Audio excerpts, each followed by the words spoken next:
we all here? What's up, co-roasting? I haven't seen you in a while. Alright, and Anders is here. Okay, so let's get going. So if you're viewing on Instagram, this is going to be the view that you get here. I'm trying to do as best a job as I can. So we have CoffeeOS over here. If you're on the stream on YouTube, you get the whole, I don't know if you can see that over there, but you get this camera view, and you get the face camera view, and you get the actual like screen capture from CoffeeOS. So it'll be easier for you to see, but it depends on what platform you're familiar with. So I was not able to read with the R2 on my phone with the new app. Did I say anything wrong? I will go through all of that. That's kind of the idea here. How am I doing? I'm doing absolutely excellent. I'm really excited. I've been excited to do this for a while. I got back from Milan for the Host Milano, and then immediately got sick, and am like just now fully recovered and ready to do live streaming again. So what we're going to be doing is, in order to show you how CoffeeOS works and everything that it can do, I'm going to be using all the coffee that I roasted on the roast. So we've got like 10 million of these. So we've got, my goal was to try to see what Agtron value was most ideal for this particular coffee.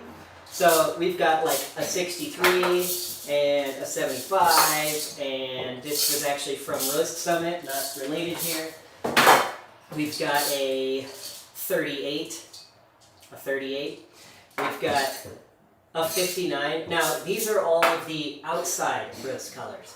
So we're going to have to do the inside as well, which some of these are labeled. This one just says 75. I haven't ground it and measured the ground Agtron, but this one's like a 63 on the outside and a 79.6 on the inside. So you got the idea. We've got a bunch of different of the same coffee, and we're going to be figuring out how to use CoffeeOS to dial in everything and use CoffeeOS effectively. So, thing number one that I want to make very clear to everyone who's watching and everyone who's thinking like, okay, this new app is so different than the old one, like, what do I need to do? What, like, I'm confused. All of those things will be answered today, but the main thing is you need to think of CoffeeOS as an operating system. That's the reason behind calling it CoffeeOS, because the idea is not like a standard app. Think of it more like a full operating system. So in the same way, like if you were an iPhone user and you switch to Android for a while, you're going to be like, wait, why is this over here? Wait, this is confusing. How do I get to this? Like, where's my Wi-Fi settings? How do I... There is going to be a little bit of that at the beginning because it's a totally new system. But once you understand the core mechanism and like how CoffeeOS works as a system, every time you use a new tool, you'll be like, oh, I understand how this fits in with all the other tools and how to use them all together. So we're going to start with the brew ratio calculator. Can you see that on Instagram well enough? So this is the absolute most simple tool, but it's also the most fundamental. And the idea of it came to me at an Airbnb when they did not have a gram scale or any kind of coffee measurement anything. And I wanted to make an auto drip coffee, and I was like, but I have no idea how much stuff to put in. I'm used to, like, my dose is usually, when I make some kind of a pour over or like some kind of like drip coffee, I'll usually do about 20 grams of coffee if I'm making it for myself. And so I know, I don't want it to be overpowering. I want just normal coffee. So 1:16 ratio here. And how much coffee do I want as a result, or how much water do I want to use? If I go in any tool up to the three dots on the top right, you get your settings and all of your how to use and your brew ratio. Some of the tools we've already done a video introduction, so if you want to like go in here and watch the actual video introduction, You can get really detailed information on how exactly to use all of this stuff. Oh, nice.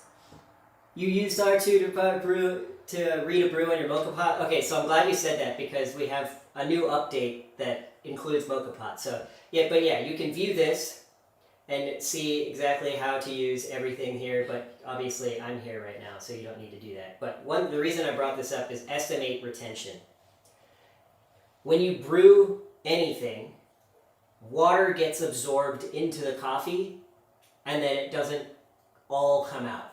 So if I use like 300 grams of water to brew my coffee, I'm actually going to be using like 335 grams of water in order to get 300 grams of coffee, because not all of that water is going to run through it. So what it's doing is estimating the retention based on the brew method. So for auto drip, you're going to lose about 35.66 grams of water into the coffee.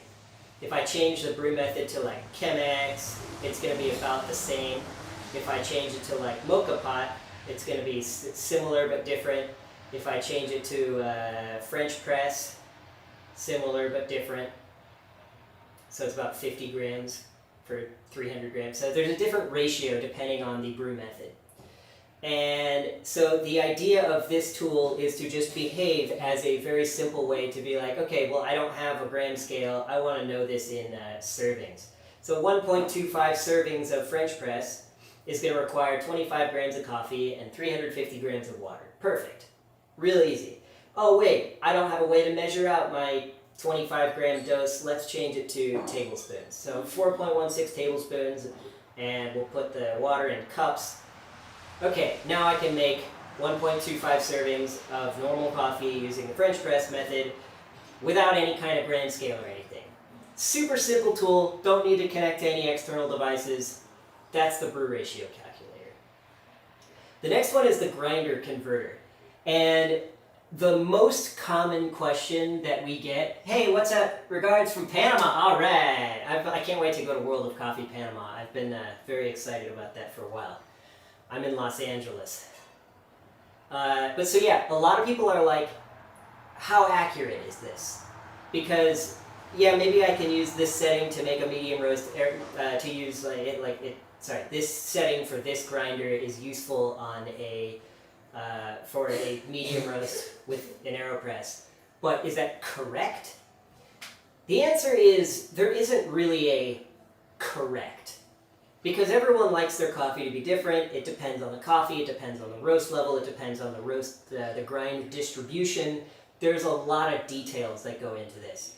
So the idea is more to provide you with a sort of starting point to understand like this setting could be used for this kind of brew, but if I change it, it still suits that same type of brew. And if I go back in the other direction, it still sorts the same type of brew. But as soon as you get out of the range in which that would be useful, it's going to change. Okay, this is more useful for a light roast AeroPress. Whereas if I'm like, I don't know where to start with this grinder, but I do know that I want to make a French press, it's going to adjust the setting to what would be ideal for a light roast French press, but I'm going to use a dark roast French press. And so it's like, okay, so, I don't know why that happened. So this setting is useful for a dark roast French press. It's a good way to get started, but then I'm going to adjust from there. I'm going to go up, I might go down, I might change around my final dial in.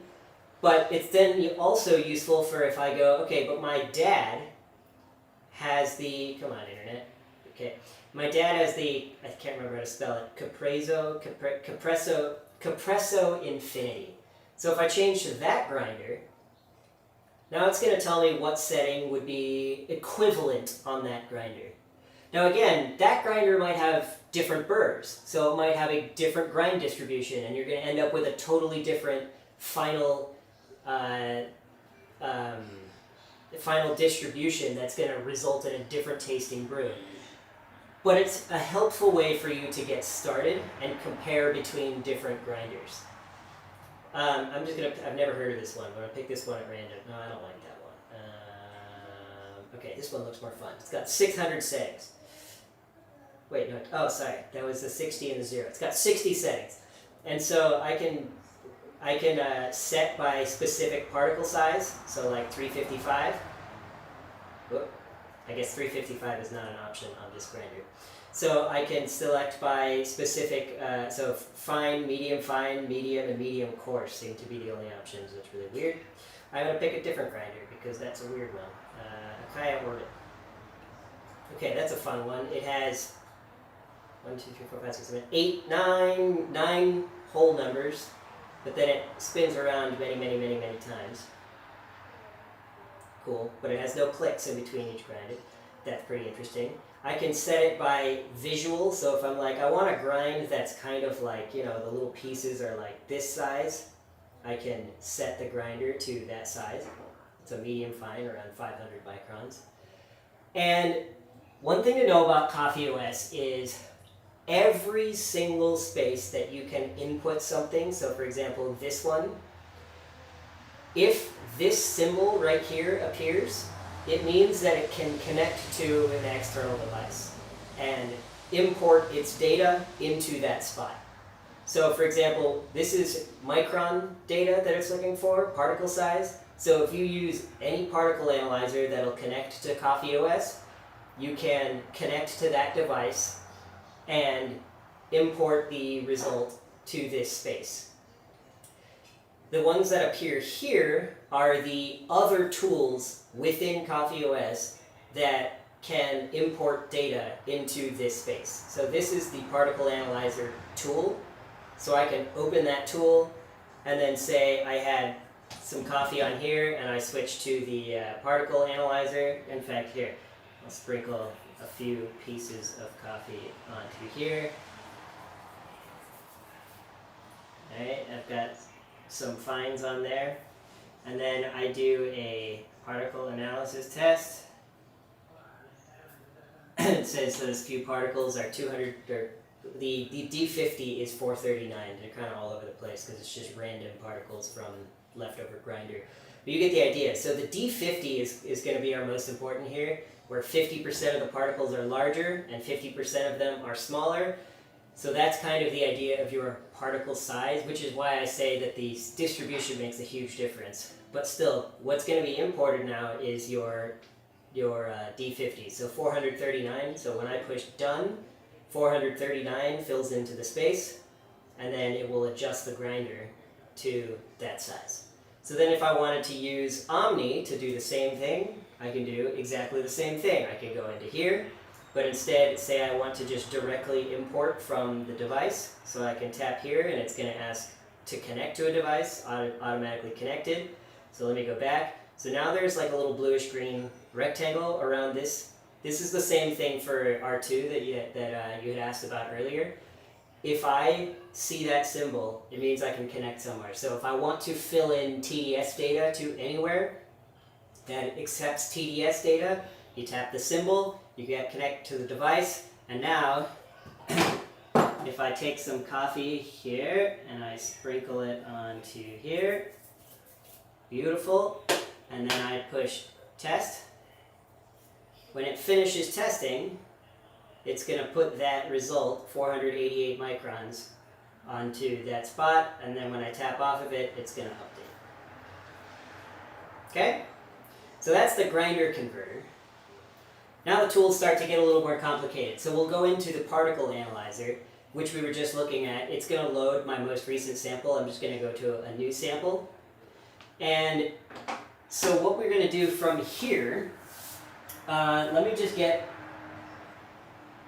you know what, I actually don't need to grind anything because I have a whole bunch of grounds right here. This is just like random grounds that I had been testing some stuff and I swept like just leftovers off of the table. So the idea of the particle analyzer is to take the data from Omni and aggregate it. So I can take test after test after test after test after test and still get get like an average result, but then still have access to each of my individual tests. So I'm gonna sweep this off into here. And I'm going to take this little guy here, which comes with Omni, for testing particle size. And I'm going to take a little tiny scoop, like that. I'm going to pop it down in the middle. Okay? And then I'm going to press test.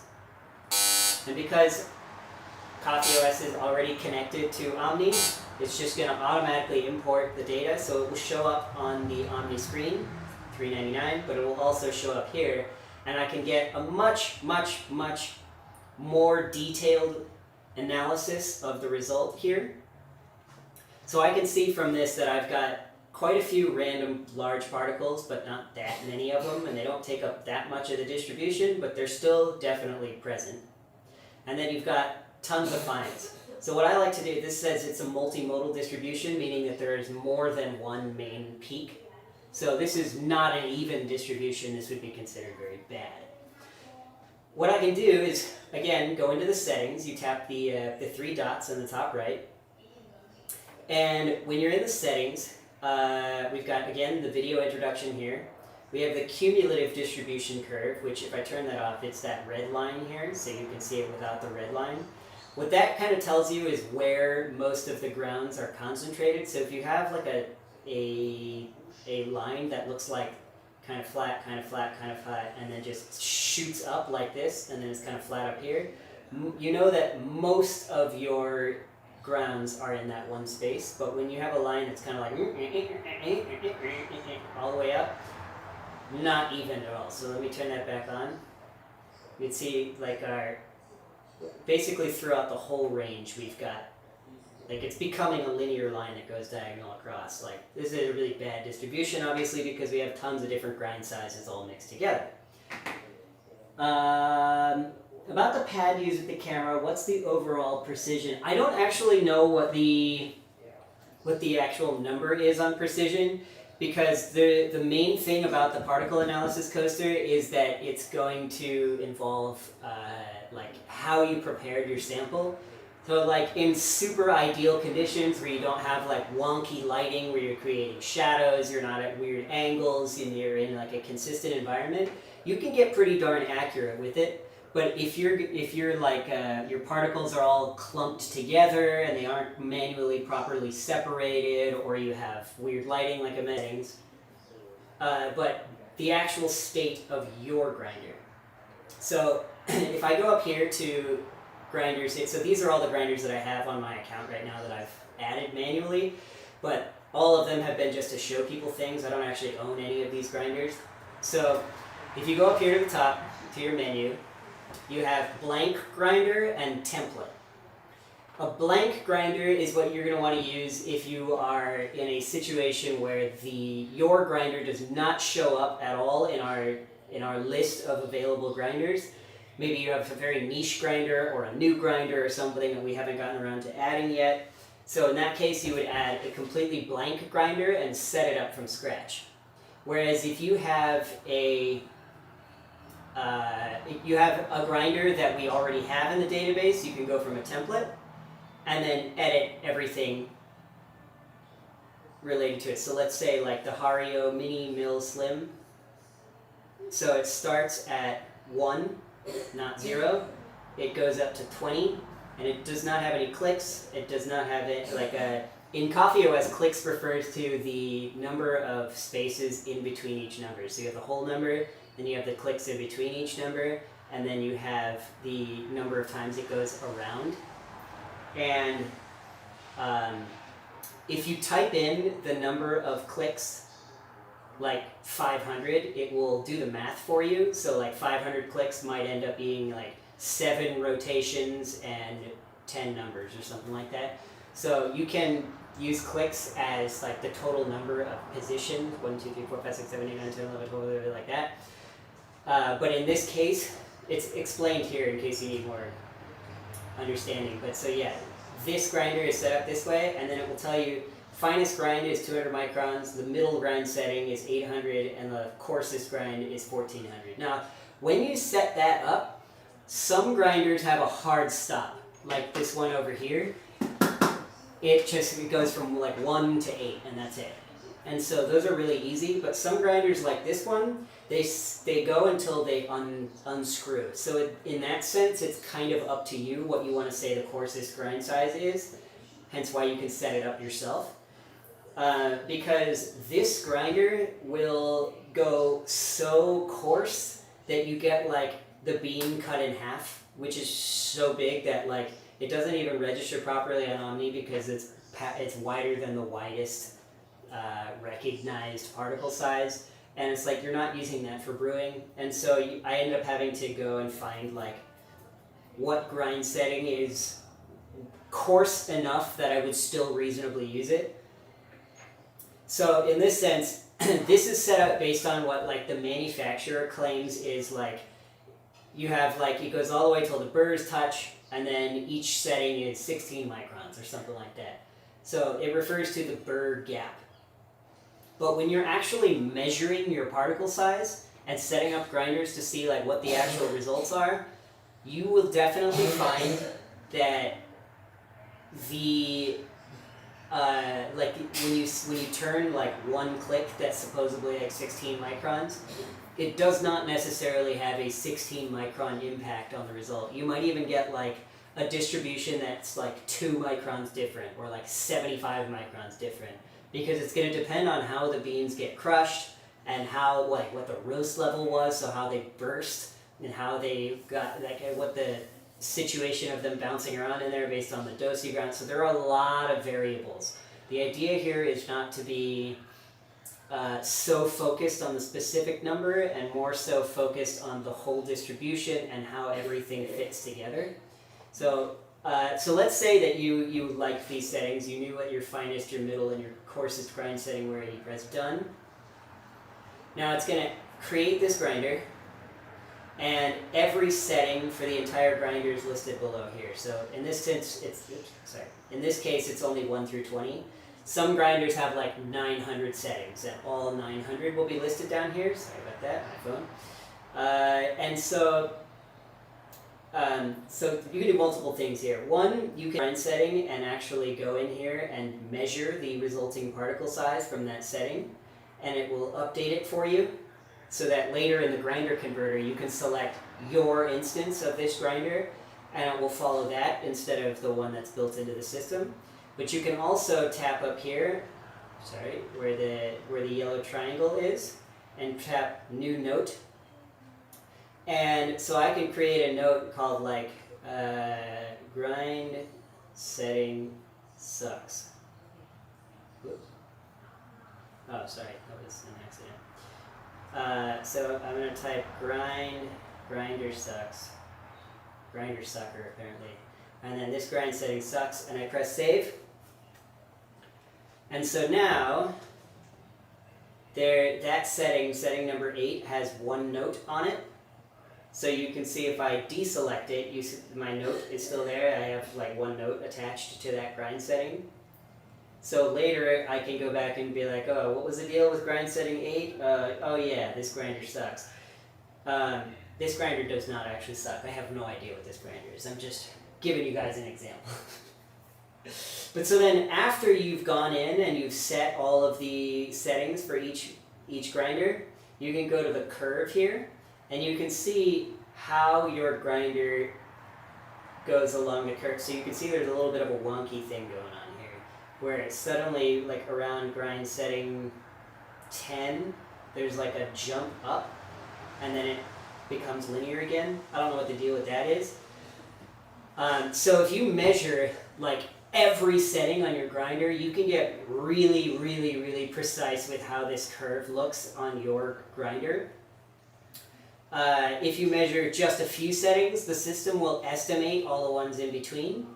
And then what you can also do up at the top here is, I just created this so I don't have any data, but you can go a week ago, a month ago, 6 months ago, a year ago, and there will be a gray line here that shows what the condition of your burrs were, what did this curve look like up to a year ago, and you can see how it's changed over time and decide, do I need to change the burrs, do I need to do something different, what's the circumstance.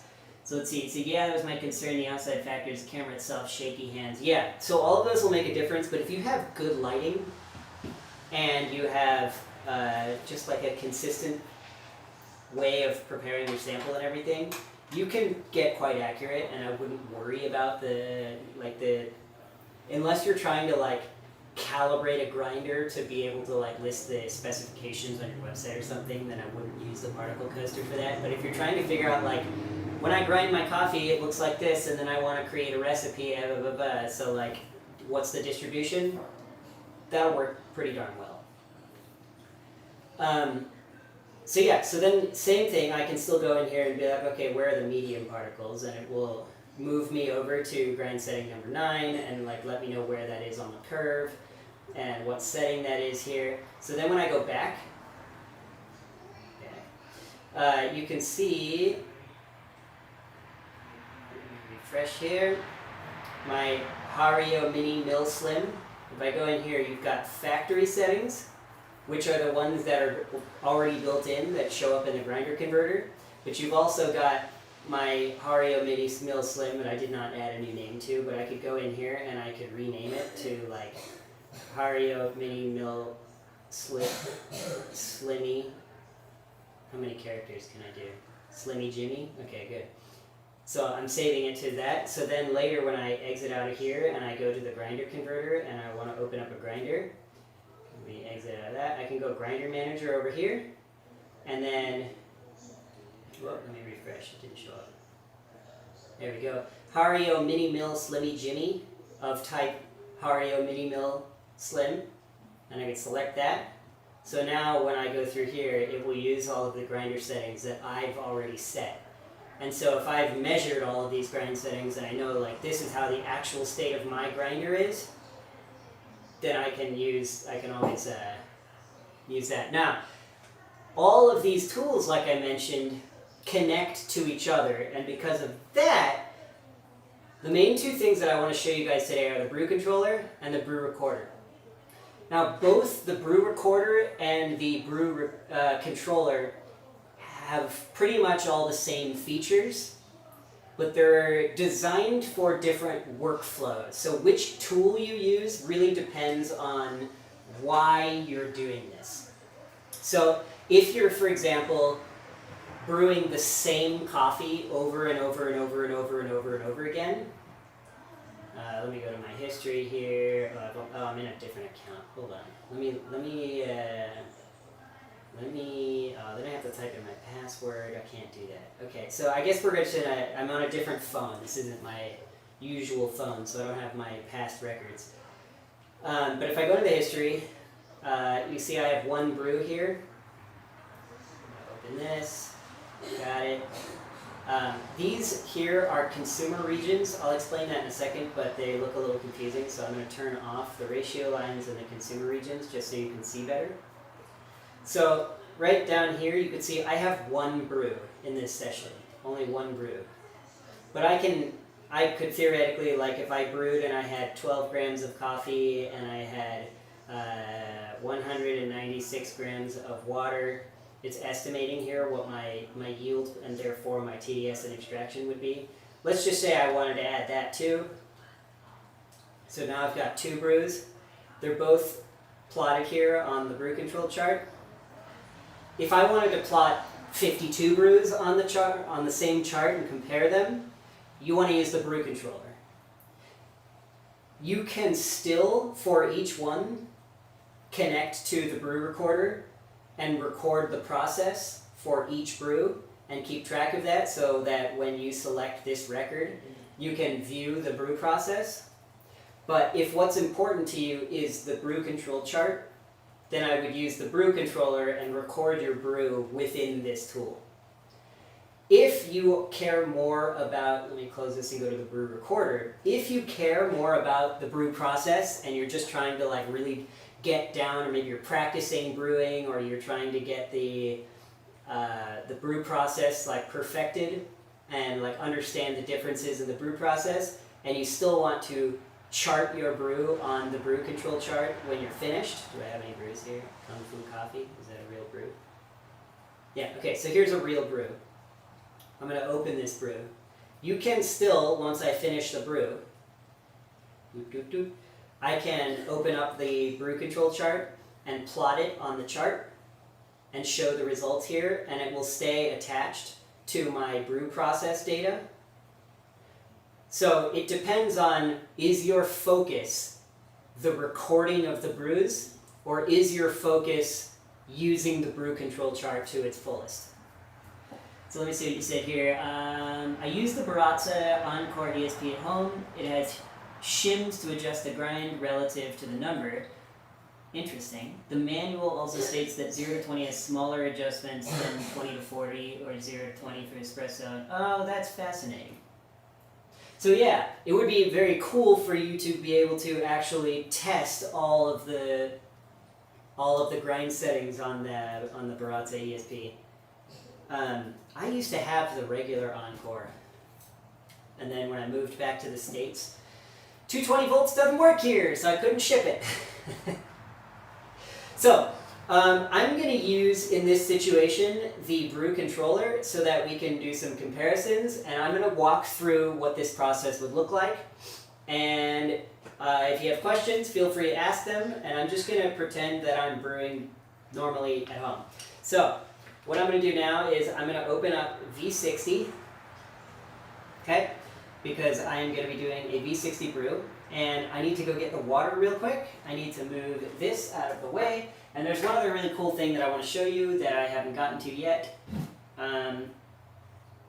Actually, you know what? I am going to show you that right now, right before I do the brewing, because I can't actually do it here because this grinder is really uncommon and nobody seems to have it. It's the Kinu M68, so its data is actually not in CoffeeOS yet. And my plan is to actually go through it and test it all so that we can put the data in it. But I haven't done that yet because I've been working on the app. And so because of that, I can't use the feature that I want to show you right now with the Kinu M68. So I'm going to show you with a grinder I don't have. But so if you go to the brew recorder, and you go to build recipe. So I mentioned that like all of the tools are integrated with each other and share data. So when you're building a recipe, like for example, the ratio, I needed to decide a brew ratio for my brew. I can fill from tool and directly fill it from the brew ratio calculator. So this is exactly what I had been looking at before. And so it'll automatically like fill in everything. I'm going to cancel that because I want to keep what I have here, 15 to 255. For the control, same thing. I can fill from tool, so I could do a new brew and fill it from, I could like make it up on the brew control chart, decide what I want to do, figure out where on the chart I want to be, and then take those parameters and auto-fill them in here. Or, I could do import a brew from an old brew, or I could manually fill them in, but one cool thing, if I go here, grinder, and I select my grinder type, let's say like the Easy Presso J Ultra, down here, it says 000 because I haven't chosen a particle size. But if I choose a particle size like grind description, say I don't have a particle analyzer, I don't have the particle analysis coaster, and I just want to select like this recipe is going to use a medium fine grind, it will still tell you next to it, now that I've selected a grinder, use setting 2 rotations, 0 numbers, 3 clicks in order to get a medium fine. Or I could type a micron size and be like, okay, I want to use 645. So it's going to do 2 rotations, 6 numbers, 2 clicks. So it'll tell you in context here what grind size to use based on the results you're hoping to get, 645 microns. So I don't have to then leave and open another tool. And if I select that grinder, now it says setting number 8 for 645 microns. So I don't have to go back and check. It's just going to tell the recipe builder without having to exit out and go check something else. Everything's right there at your fingertips. Sensational! I'm glad you think so. So I was actually starting to do that before you went live, hence the question. Nice! Alright, we can do it together. Okay, so now I'm going to go get the hot water real quick. And also a filter that I forgot to grab. So give me 1 second, I will be right back.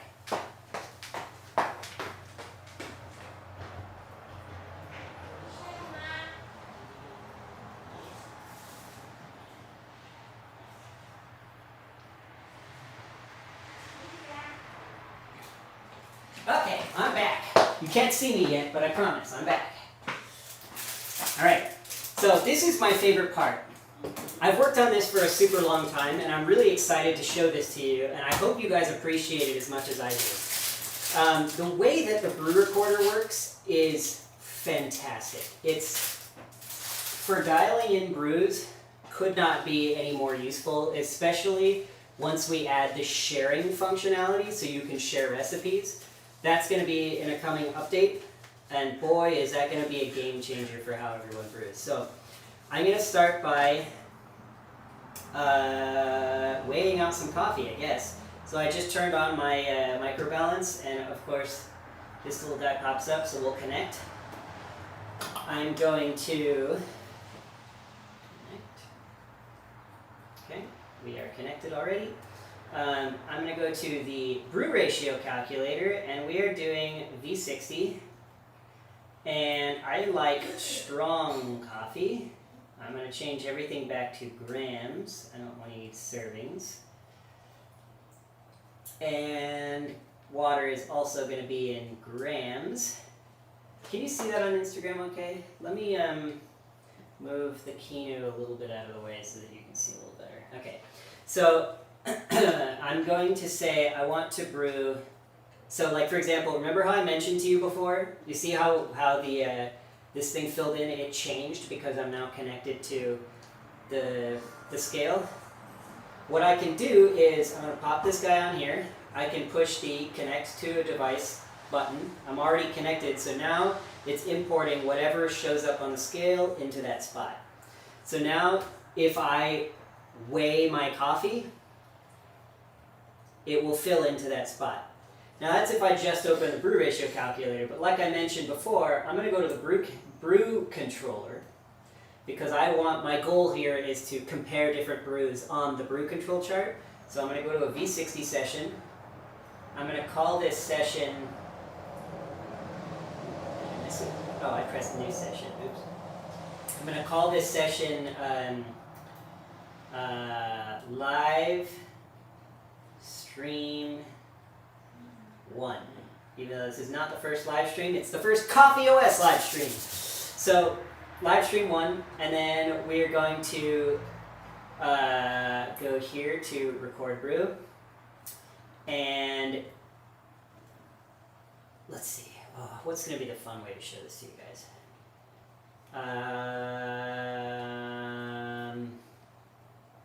Hold on, maybe I won't do it that way. Instead, I will go to target mode. And I want to use a 12-gram dose because I don't want to make too much coffee. And I'm going to lock that. I think there is a bug here, so I'm going to choose, I like my coffee to be kind of in this region on the chart. Yeah, there's a bug here. That shouldn't have disappeared. So that bug will be fixed very soon. So I'm going to do about 196, I think. But like I mentioned, again, I can tap here, and I could just weigh out my coffee. So I'm going to do this 64 Agtron. I'm not sure what color it is on the inside, but we'll measure it. Don't worry. So I'm gonna tear this.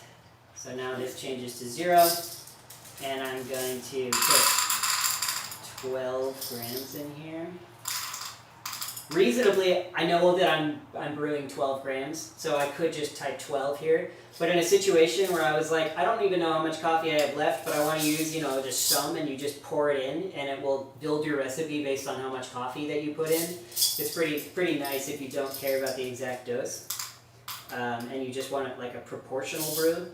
But for the sake of what we're doing right now, I want to use exactly 12 grams. So I'm going to 12 grams, boom. So 12 grams, 196. It says my yield, oh, that was a post description.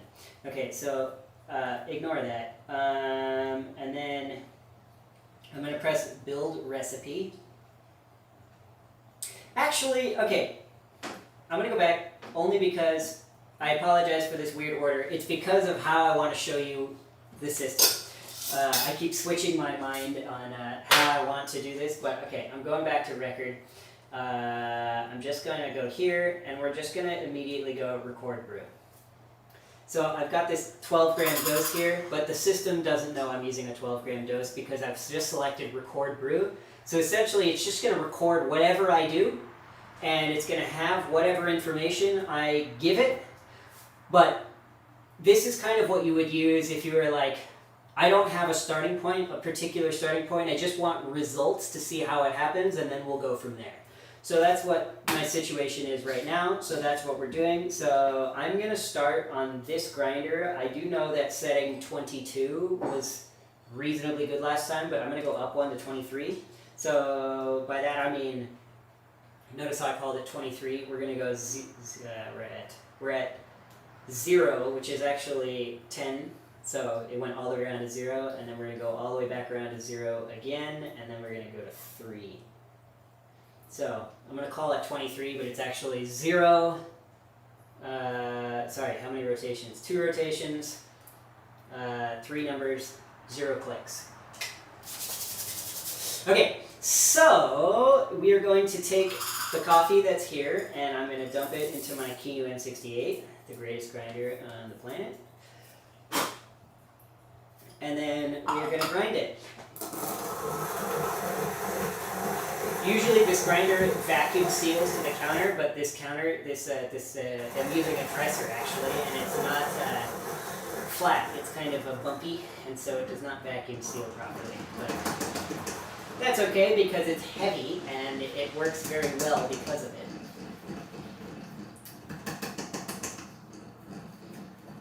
So, side note, funny fun fact, I don't think you can see it on Instagram, but if you look at the YouTube live stream at the top here, it says 9:41.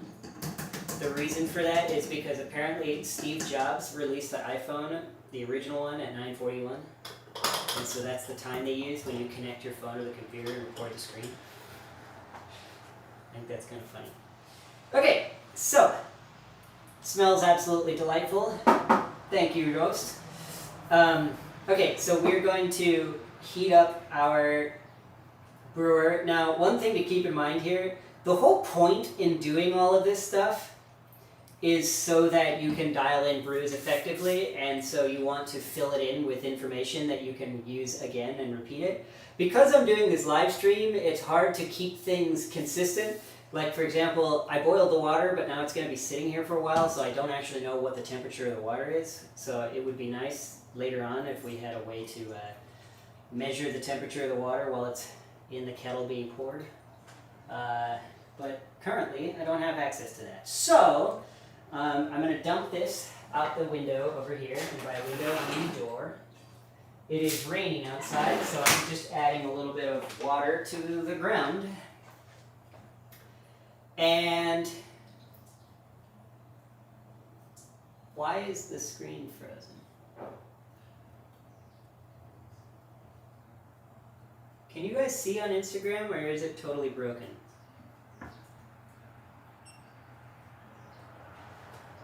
It seems to be paused. Are we good? Okay, it's fixed. Hey, what's up, Toasty Bean Water? Good timing. We're about to do a brew. So I'm going to dump the coffee in here. We ended up with 12.2 grams somehow, but whatever. Oh, probably because there's a little bit of water on the bottom.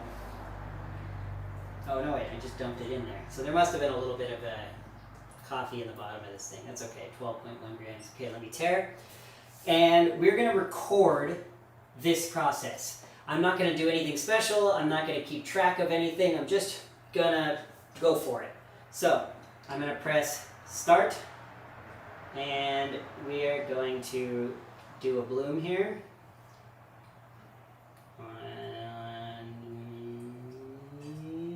That looks good. Alright, and I'm going to let it bloom for a period of time, and while we do that, obviously, the most important thing is to then go and make an attempt to solve this Rubik's Cube.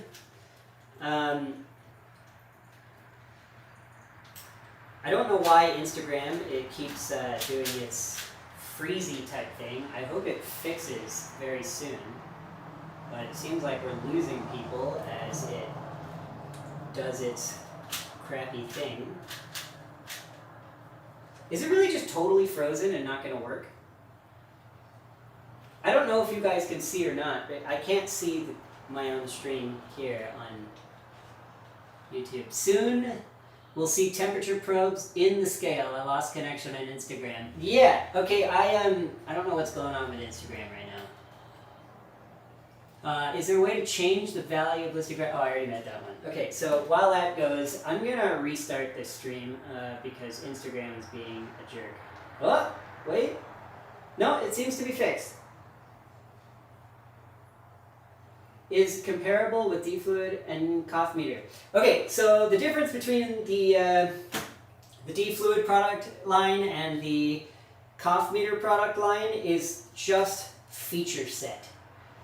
They're both the same like quality in terms of like manufacturing and like how the system goes together in connection with CoffeeOS and everything. But for example, CoffeeMeter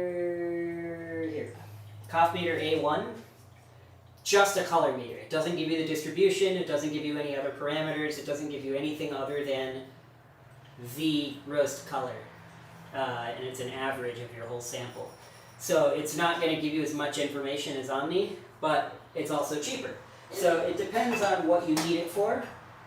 CoffeeMeter M1 is a moisture and density meter, which, similar idea, is very good for if you only need one specific thing, like moisture and density, where you don't need omics or something, where you need a ton of different metrics like water activity and screen size and also roast color and the distribution and all that kind of stuff. So it's really going to depend on your use case, but the actual quality of the product is the same.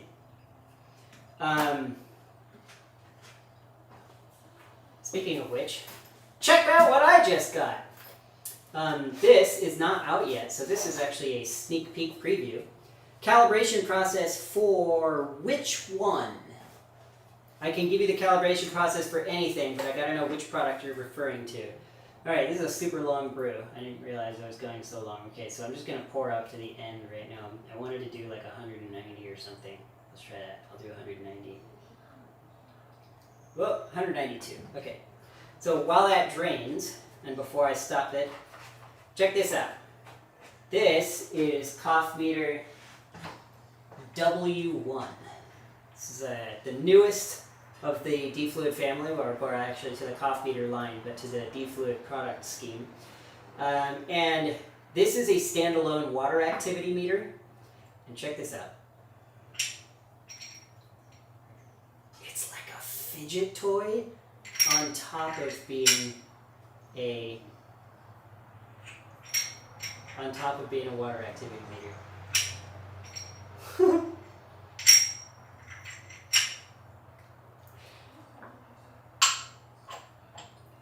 So well made.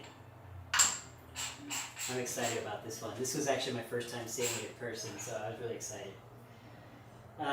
Okay, so it seems like my brew is done, so I'm going to press stop.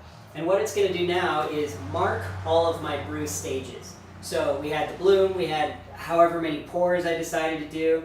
So we've got our bloom here, we've got our, here let me lift it up so you guys can see better. The bloom, we've got the first pour, we've got the second pour, we've got the third pour.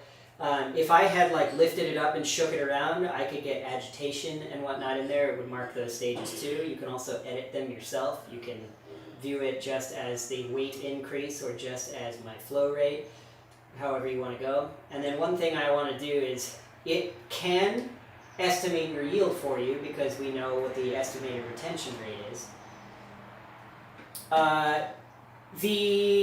So W1 will be available very soon. I don't remember the exact date. I should probably have that off the top of my head, but not yet, but very, very, very soon. Give me 1 sec. I don't have a cup. I will be right back. I need a cup. Sorry about that.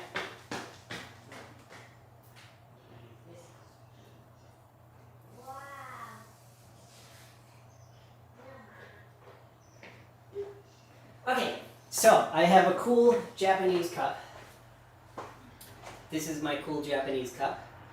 And what I'm going to do here is I'm going to take this off, and I'm going to put this guy on and tear it. And then we're going to go up here to the yield spot. You can do this here, or I could do it on the next page. It doesn't really matter, but I'm going to import from the scale, and I'm going to weigh my final yield. So I put in 192.5 grams of water, and my result is 166.5 grams of water. Boom. Okay, so then I'm press done. And so it now imported everything that I did into this brew. We see here 192.5 grams of water and 166.5 yield. But now it's saying, I don't know what the dose you used. I am estimating about 12 grams, which is actually exactly right on the money.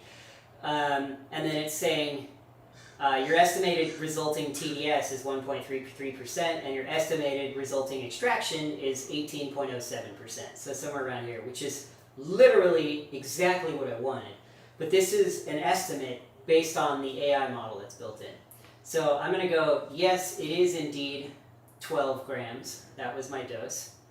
And I'm actually going to measure the TDS. So the question that you had from the very beginning, if I tap here, and I go connect to device. I haven't turned on R2 yet, so let me do that now. So we turn it on, it will automatically connect. Boom, we're connected. And then I have already calibrated it, so I'm just going to scoop out some coffee here. Now, another thing to note, to get the absolute most reliable, precise results with with R2, have a room temperature or even cold spoon so that you really cool off the coffee. R2 will give you a result and try to guess the speed that the coffee is cooling to figure out where equilibrium is and then give you the resulting refractive index. But the thing is,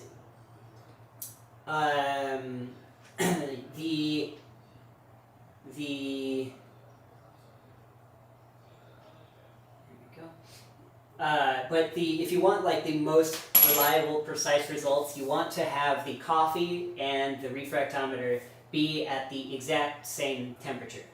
So what you can do is let it cool down a bit in the spoon, then let it sit on the sample dish for a little bit so that it warms up the sample dish and cools down the coffee, and they like, and then they meet up in the middle. They get to perfect equilibrium, and then we can give it a test. So we're at 1.27%, and you can see here it says that the temperature of the coffee is 22.1. So if I give it another test and I see what the temperature is, still 22.1, 1.26, let me give it one more third test, 22.1, 1.24. Okay, so we're around 1.24, 1.26, that region, and so then we will see what we're at. So it's a little bit different than what the prediction was, but we're in the same realm. So I am going to add this brew to there. And now, when I select that brew, I can go up here to view brew record, and I can see the brew record from that brew that I just did. So like I mentioned before, if I had used the brew recorder, and I recorded the brew and then plotted it on the chart, you would have the same data, both the brew record and also the resulting brew control data, but the way that they are integrated with each other depends on your main focus.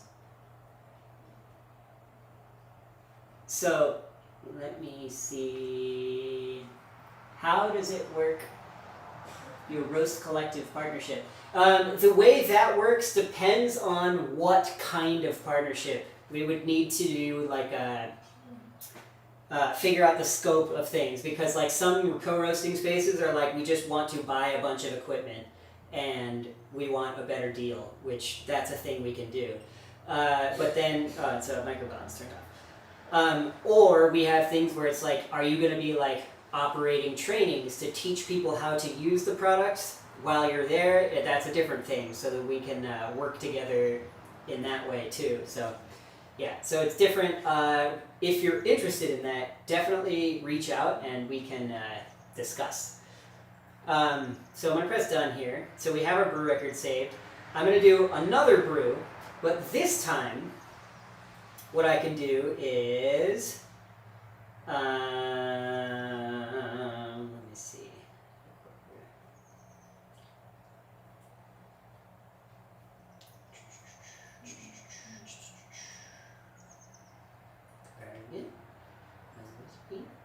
So that was the last brew, and I want to adjust my brew, so I want to try and get more in this region. So I'm going to show you in reverse the, so if I close this session, this was live stream 1, and I instead open the brew recorder, I'm going to show you how that flow would go instead. So if I want to now build a recipe, and I want to fill from tool, I'm going to import a brew.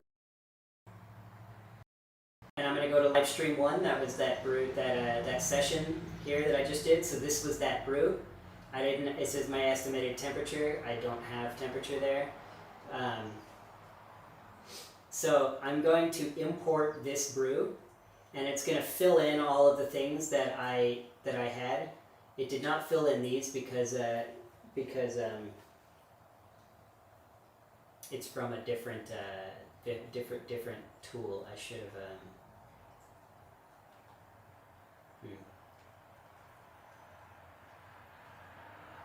Oh wait, it didn't fill in my.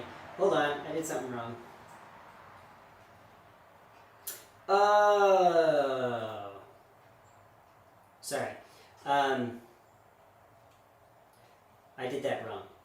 I'm gonna have to add a thing in there to make that less. But so yeah, if I go to.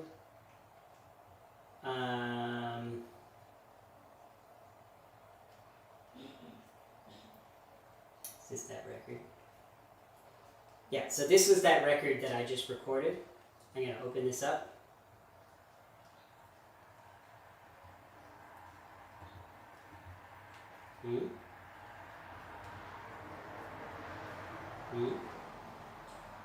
My apologies. This actually must not be it. Let me just add 12 in there. Yeah, because it didn't record the TDS. There's a loop in there that I missed, but I wanted to show you in this tool. So anyway, I can go up here now to, I can either view what the original recipe was, we didn't have one, or I can press now convert to recipe. So I'm going to press convert to recipe, and it's going to take the 12 grams, the 192.5, the ratio that I had. I didn't type in my grinder, my brewer, my particle size, or my roast color because I didn't record them on that last brew. So I don't have them here. But if I had, they would be here. No, it didn't record the process. There's a bug. So that should have, it should have taken that whole thing, convert to recipe. Well, it didn't. It's supposed to fill in the whole brew process also. Hold on a second. Let me see if it does it with a different brew. If not, there's a bug that needs to be fixed, and I will get it fixed.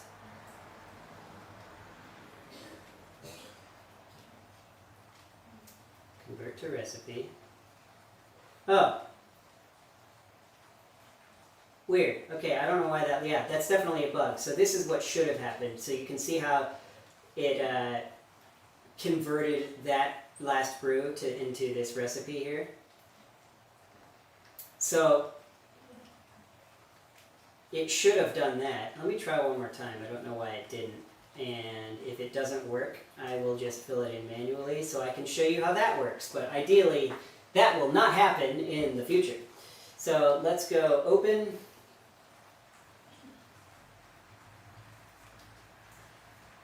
Come on, my internet.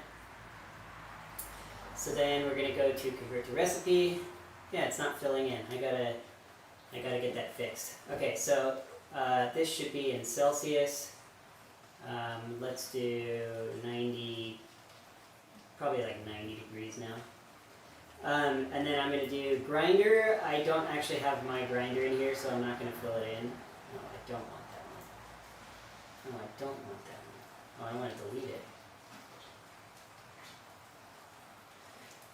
I can't deselect a grinder. That needs to be added. My apologies. Brewer type is Hario V60. Particle size. Alright, so that's what we're going to do now. I'm going to take this and dump it here. And I'm going to wipe it with this cloth that's over here.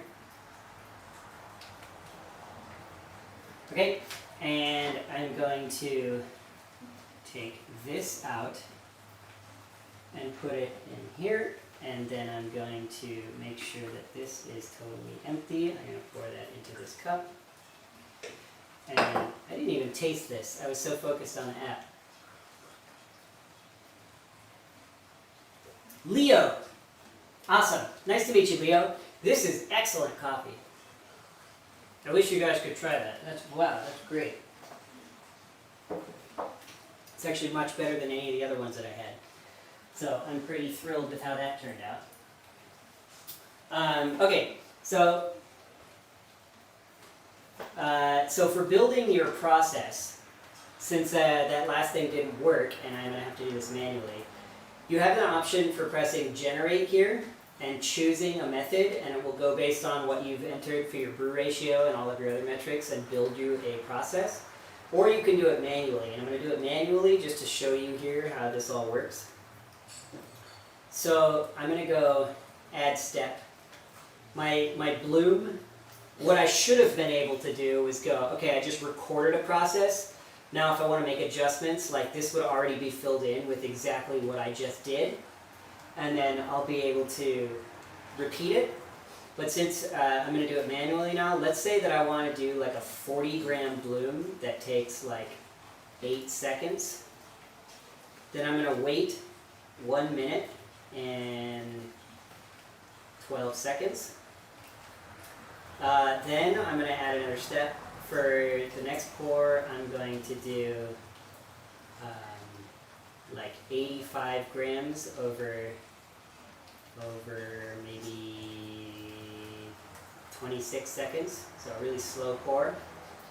And then I'm going to wait 30 seconds, and but I'm going to swirl it after like 5 seconds. And then I'm going to do another step, and I'm going to pour maybe 100 grams over 20 seconds. And then I'm going to wait like 40 seconds. How many grams of coffee? Oh, I've already used too much coffee. Hold on. Okay, so I need to make this smaller. So this is going to be like 85. What I can also do, if I don't feel like filling all of this in and I get it like most of the way there, I can just press done. And it will be like, hey, you've either used more water than you said you wanted to use for your recipe that you set up here, your brew ratio. Would you like to adjust your brew ratio, or do you want to adjust the process so that you use less water? And it will automatically correct it for you. But I'm going to do it manually just because I want to. So I'm going to subtract 18 or 17 and a half. So what? I don't feel like doing math. So that's like 70 grams minus 3. That's like 66.5. Is that right? No, 67.5.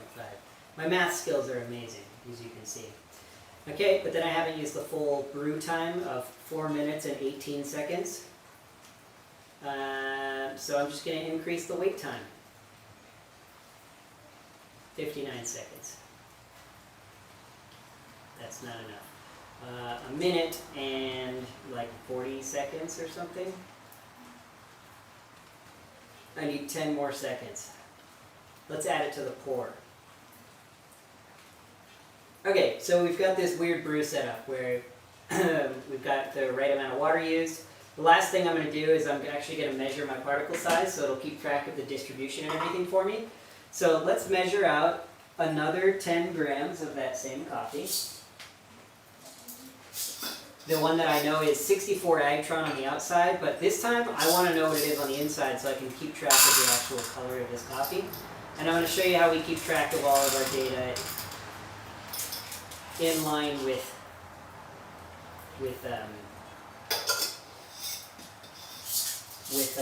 all of our brew records. So I'm going to pour this in here. I'm going to keep the same grind size, but this time I'm actually going to measure it. So this goes under here. And let's grind it.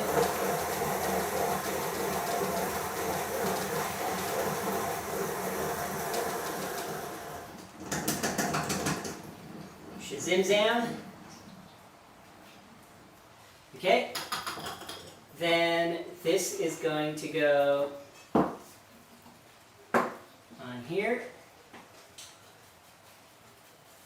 And this is my favorite part. So,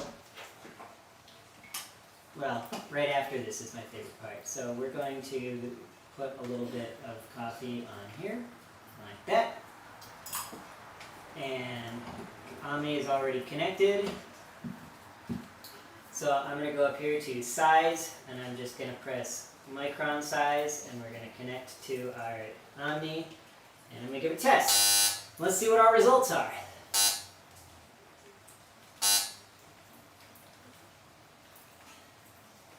Okay, so 519. Whoop, it didn't. That was a bug. Sorry about that. 519. That'll be fixed. And then color. I don't want to lose this coffee because I want to make sure I have all the rest of it. So 519 was my particle size result. And then now we just need to do a quick color measurement. Oops, I don't need to start the timer. So let's put this on here. Let's smooth it out. Boom. And now color, Agtron value, connect to Omni, pop it on top. We got a color test. And our result is 83.4. Bug. Let me make sure to fix that. 83.4. Should not have disappeared like that. Okay, water temperature is actually probably more like 86 right now because it's been cooling down. And now, this is the part I've been excited to show you for a while. So I'm going to push done. And it's going to go to... What just happened?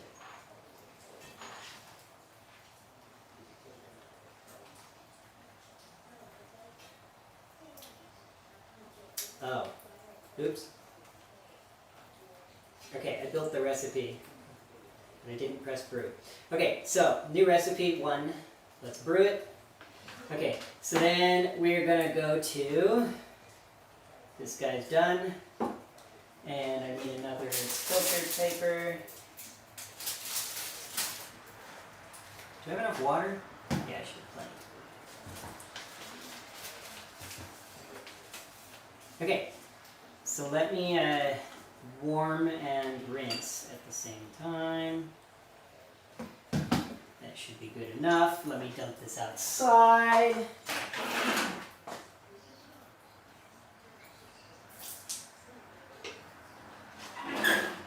Okay, that's ready to go. Now let's take the coffee from our sample tray and we'll dump it back into our brewer.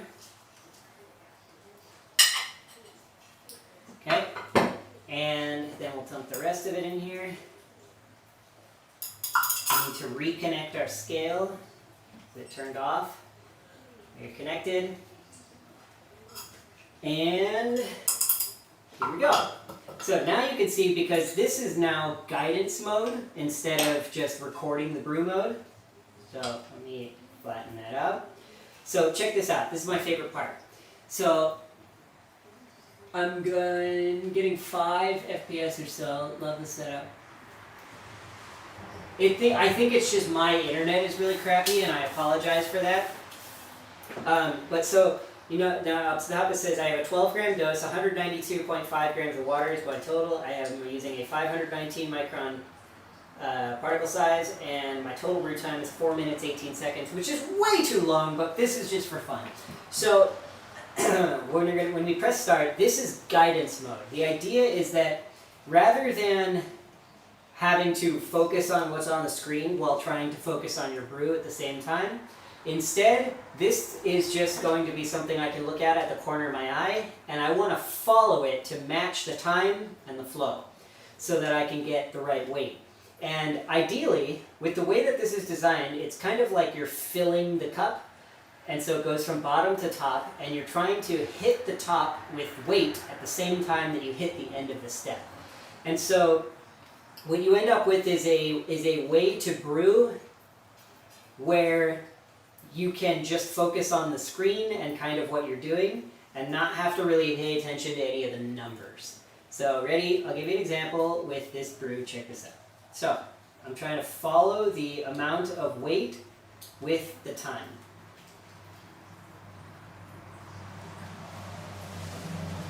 Okay, so now I'm going to wait until 1 minute 20 seconds. And so this is my time here. You can see it going up. My weight, I've already reached the maximum weight for this step, so I don't need to do anything. And so it's just going to stay there. So between now and 120, I can go back to working on my Rubik's Cube. And the idea is that then I would be able to follow. So say like you had a Brewer's Cup champion who's like, I developed this great recipe. This way it's super easy to follow that recipe. Eventually we'll be able to share directly the recipe and turn it into like numbers, and I could be like, okay, so it's a 51.8 gram bloom, and then you're going to do weight this amount of time. There's going to be an agitation step here, and you can follow it exactly while keeping track of your color data for that coffee and your particle data, so you really know, did I do the same thing that that person did? Because I have all the metrics that are related and necessary to be able to know that information. So you ready? Pour. This pour I remember being a very slow pour, so I'm going to try not to go too fast.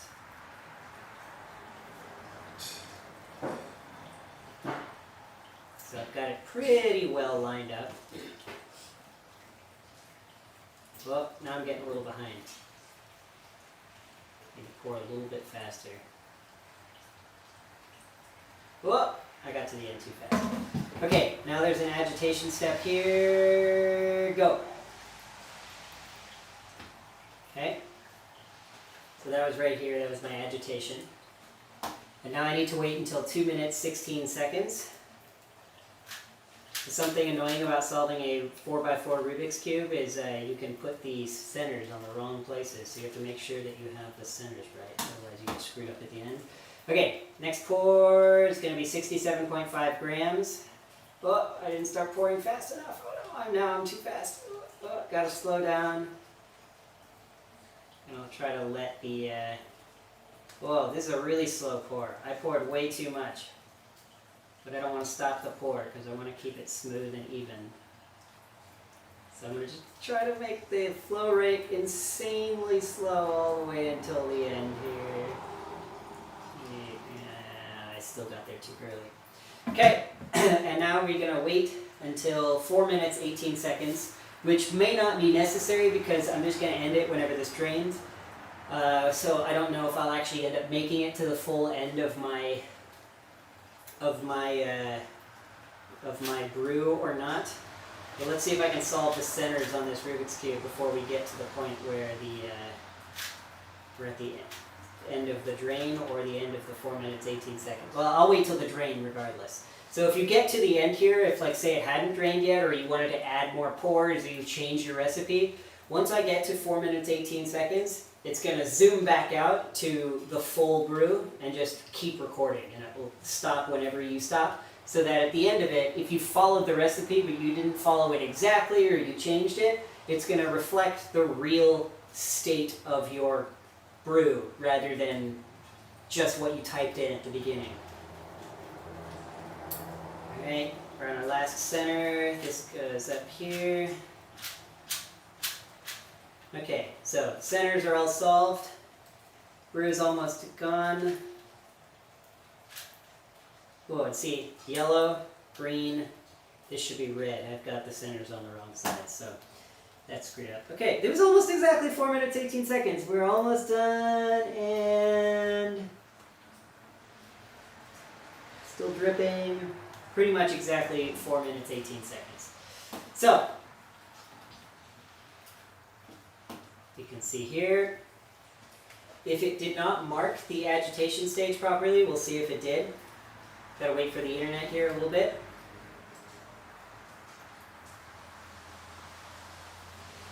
Okay, so we see how we've got bloom, first pour, second pour here. Right here was an agitation step, so I'm going to add that. So let's see, edit. I can go right here, and we're going to go add. I did a swirl, and that was right there. Alright, done. And now we're going to go to the, so I can go to the brew control chart and measure my yield here. It says an estimated of 171.2.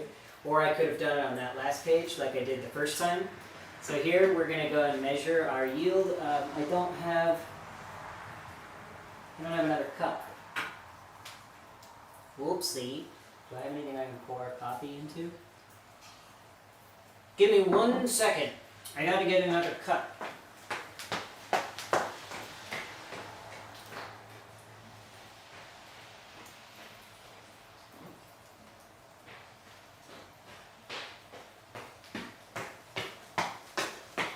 Okay, so I got my next cup. So I can pop it onto here. We're going to go to our estimated yield. I'm going to connect to microbalance and tare. We're at 0. And then I'm going to weigh my final brew. 169 is the exact number. 169.1. Okay. And so it's estimating my TDS is probably around 1.37%. So let's give it a go and find out. So I'm going to scoop a little here. Let it cool down as much as possible. I'm going to go over to my TDS spot, connect to R2. Put it in here. Alright, and I'm going to read this real quick. It says, quick question about R2 extract. If I brew with peak water, 0 TDS with lotus water drops added, should I zero with the brew water or 0% TDS water? Okay, so the answer to that question is it depends on your goal. If you're going to use the brew control chart and you want to know your extraction, definitely calibrate it with the, what'd you call it? With the lotus water drops added, because otherwise your extraction is going to assume that that came from the coffee, and so your extraction percent is not going to be accurate. If what you're trying to do is like some coffee shop somewhere used like this recipe and they want to know what the final TDS was, and you want to know the final TDS of your same thing, you guys don't have the same brew water, if you start with 0% TDS and then like add third wave water this much, and then you follow the same process and you want to know you got to the same final TDS, then you'd want to use distilled water just so you have the same calibration point.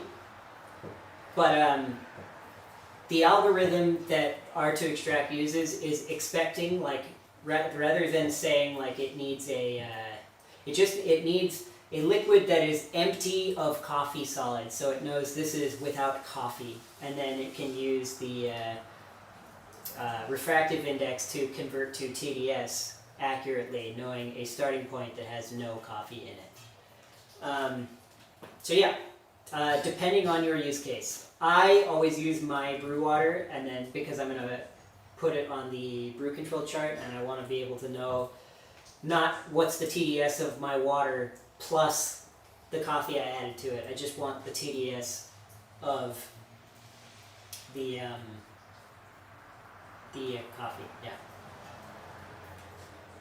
Sorry, yeah, I want to know the extraction just from the coffee. Okay, 1.11%. So That's probably because the water had cooled down significantly. I used, this is probably like 60-degree water at this point. Yeah, probably like that. So it's quite cold, so that's why I got such a low TDS. So at 16% extraction, it doesn't even show up on the chart. So, not a super ideal wait, what? 16. Wait, it should still show up on the chart though. 1.11%. Why is it not showing up on the chart? Should be like right, that's fine. 192.8.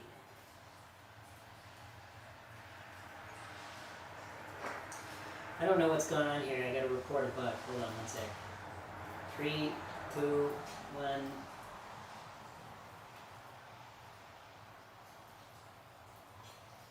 $169. Oops.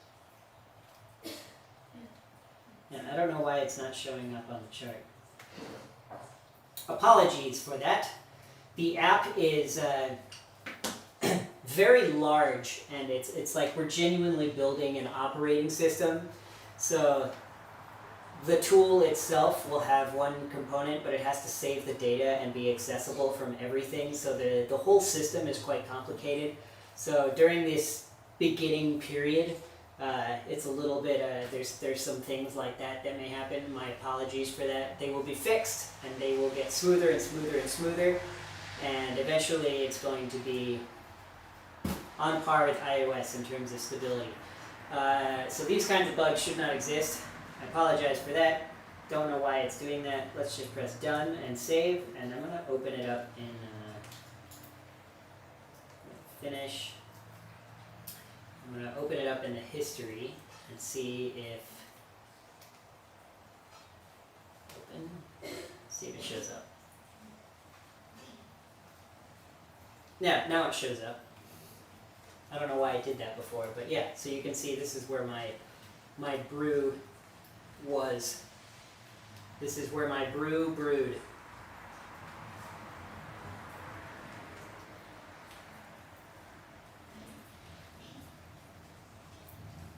So, that being said, I don't need to make more coffee, but you get the idea. Because what I could then do is from here go, okay, I liked this brew, but I want to make some adjustments.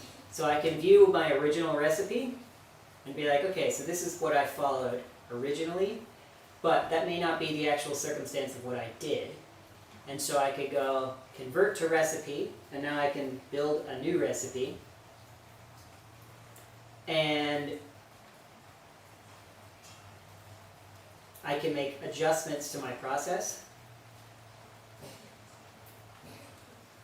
until I've reached, maybe I wanted to change the particle size, maybe I wanted to use hotter water, not 60-degree water, maybe I want to shorten the brew time, whatever I decide I want to do, use a different grinder.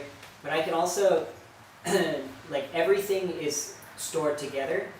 Currently, you can't go back and look at your distribution. That's going to be added in a future update. So right here, I could be like, what was the particle size distribution that I used to get, or if I went in here and I did micron size and then I was in here, I could take 100 tests and then still view all of those tests attached to this particular recipe data. So, what's the question here? Alright, thanks mate. I like the app, I just need to use it when I'm alone, since it takes quite some time. When the wife is there, she wants to drink the coffee together when I want to play around. I get that, yeah. So the idea behind this is to make it so that you can quickly get to a workflow routine where you can dial in coffees to the way that you want them, and then you don't need to use the app all the time. The idea isn't like you're going to, you can record every single brew. It's not the kind of thing that I would do. When I have a new coffee, I like to do it 2 or 3 times and be like, okay, so this is how this coffee reacts, got it, save the data, and then I don't record the next 10 of them and finish the coffee and I'll do it again with the next one. So yeah, it depends on your process, your workflow, what it is you're trying to do. Let's see. I apologize for the Instagrammers who are trying to view this and not getting as good of a view case as the rest of y'all's on YouTube. But I only get one. What's this thing called? I can only think of the Chinese word. One 镜头. I only have one view on Instagram, so it's hard to make it so you can see everything. But yeah, does anyone else have any other questions? I'm kind of, I've gone through, oh, there is one other thing I wanted to show. So everything in the app. So I'm going to go cancel here. So if I wanted to take notes on this brew, I can add a new note and be like, oh, this brew was amazing, this brew was fantastic, this brew sucked, whatever I want. And we also have a notes manager.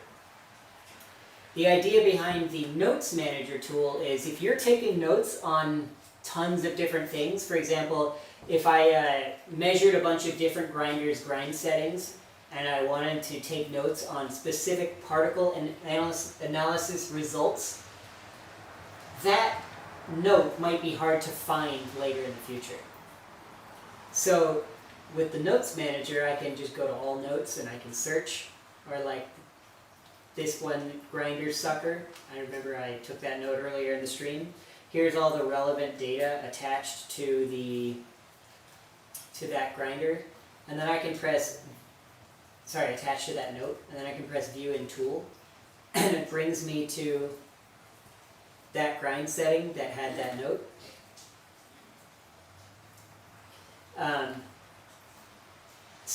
And then I can go back, and I'm now back in the original tool.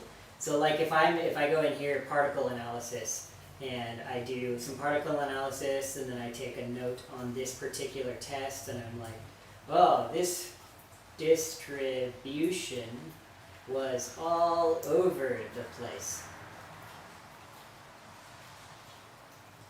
Don't do this again. And then I call this bad distribution. Save. So now this note is attached to this particle analysis result. It's not attached to the whole sample. So if I now take another test, I go over here and I test again. And then I take notes on this one as well.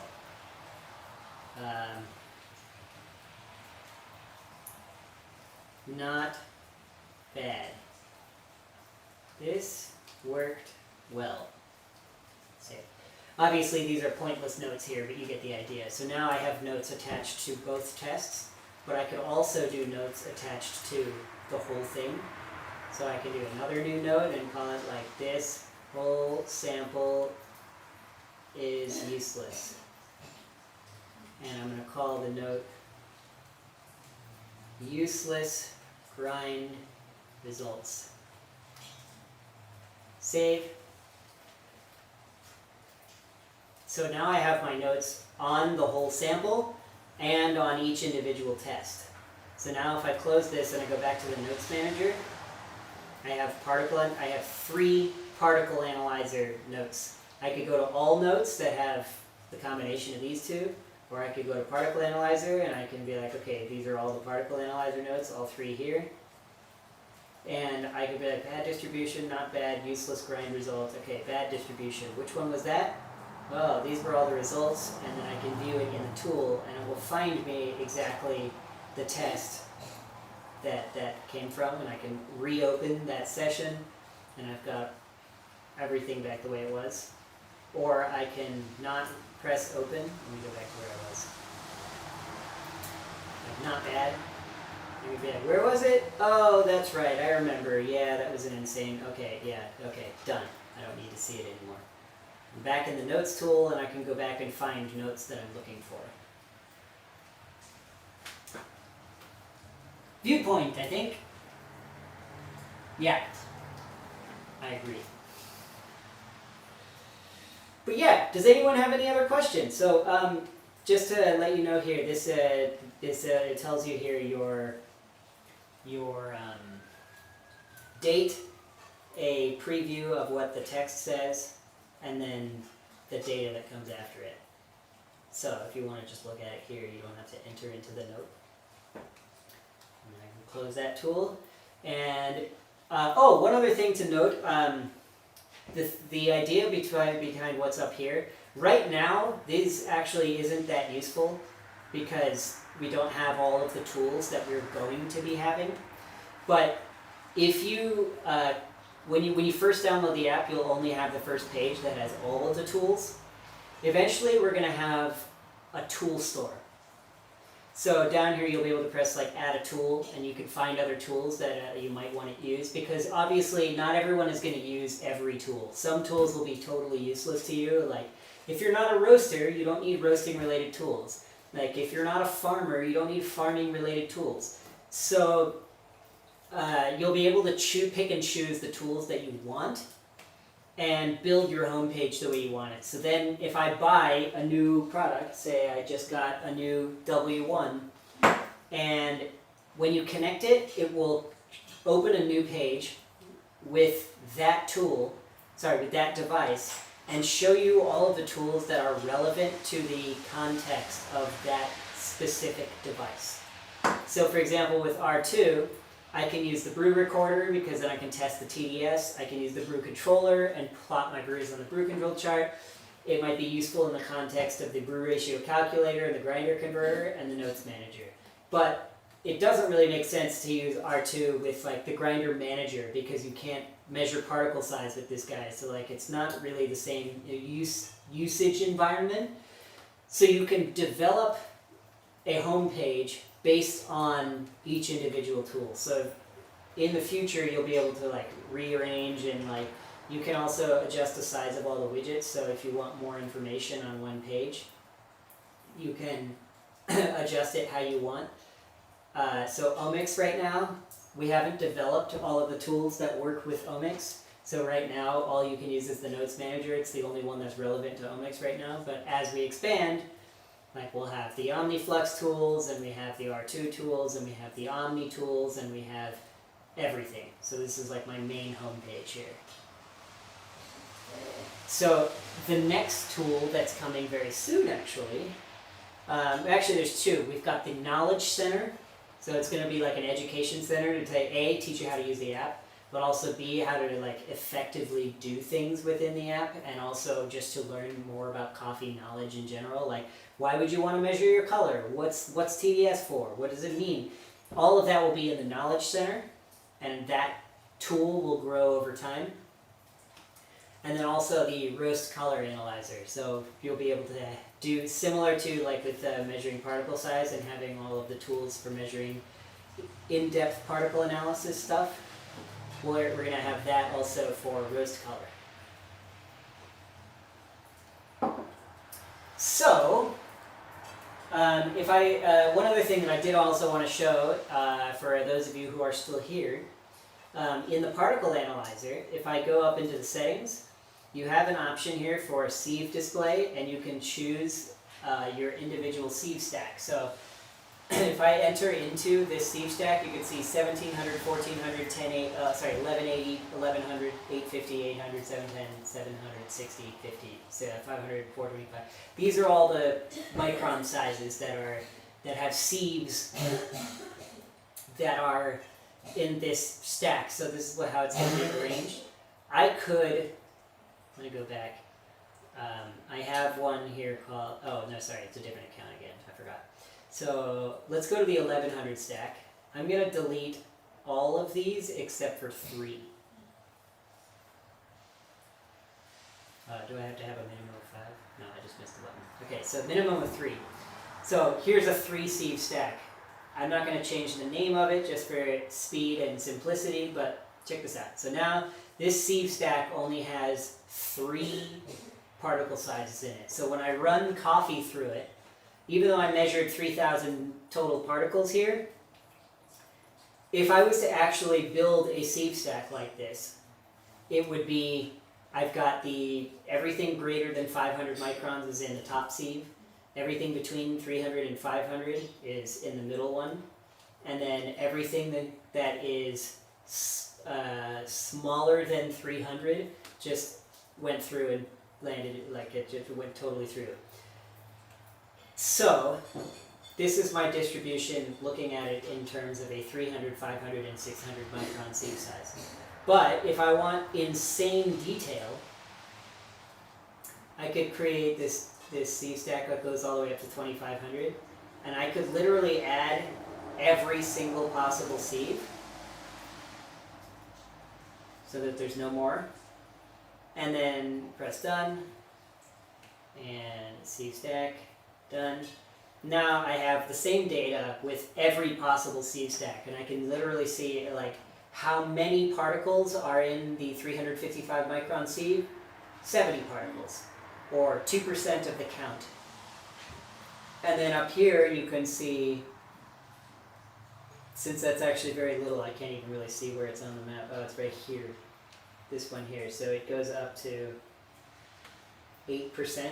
So in terms of the distribution, it takes up about 8% of the total space, all of the particles that are in the 400 micron sieve. But that's only 1% in terms of the count of the total sample, and that's 42 particles. Then I could select each individual test. So it's 36 particles in the first test, and 6 particles in the second test, for a total of 42 particles that are in the 400 micron sieve range. So essentially bigger than 400 microns and smaller than 425 microns. You could select multiple sieves and see the count grow, and at 12% of the total. But count is less important than the actual size distribution in terms of how it affects your brew.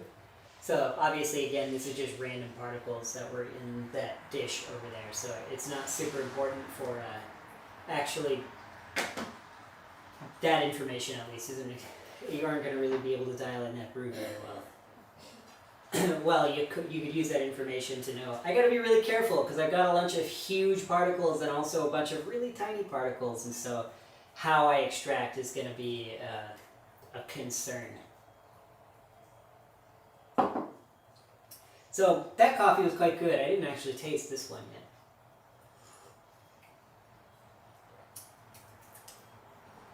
Much lighter, but actually still quite good.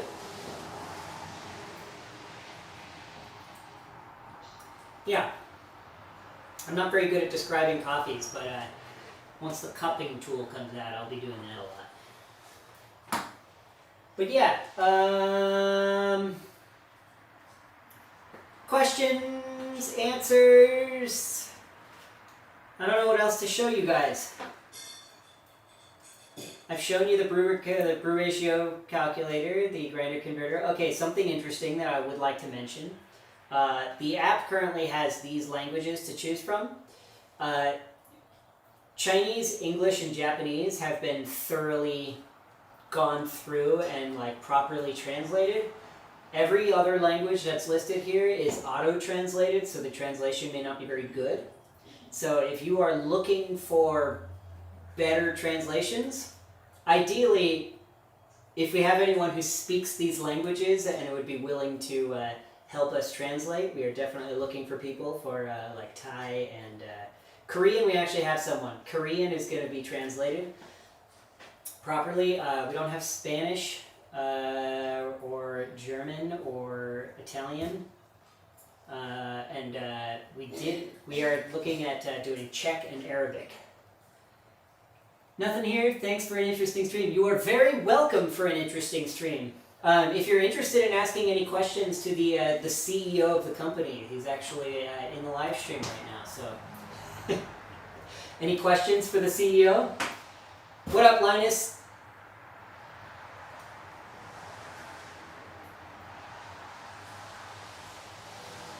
Linus calling. So yeah. We have huge plans for CoffeeOS. And as we've gotten, you want Swedish? Oh, right, you gonna help us with Swedish? That would be amazing. We have a platform that actually we manually built from scratch for translating the app. So it's like an online platform, and you can fill in all the translations, and then it'll show up in the app. It's quite a robust and well future-proofed app, and so I know that there's a little bit of growing pains at the beginning, but it's going to be quite a huge project.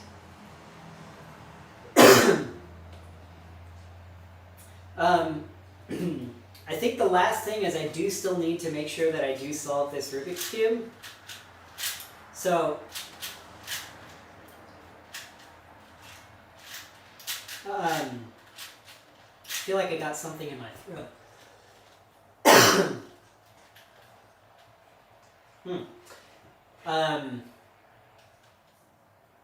We're doing amazing things for good. I'm glad you think so. We've been trying. OmniFlux is coming very soon.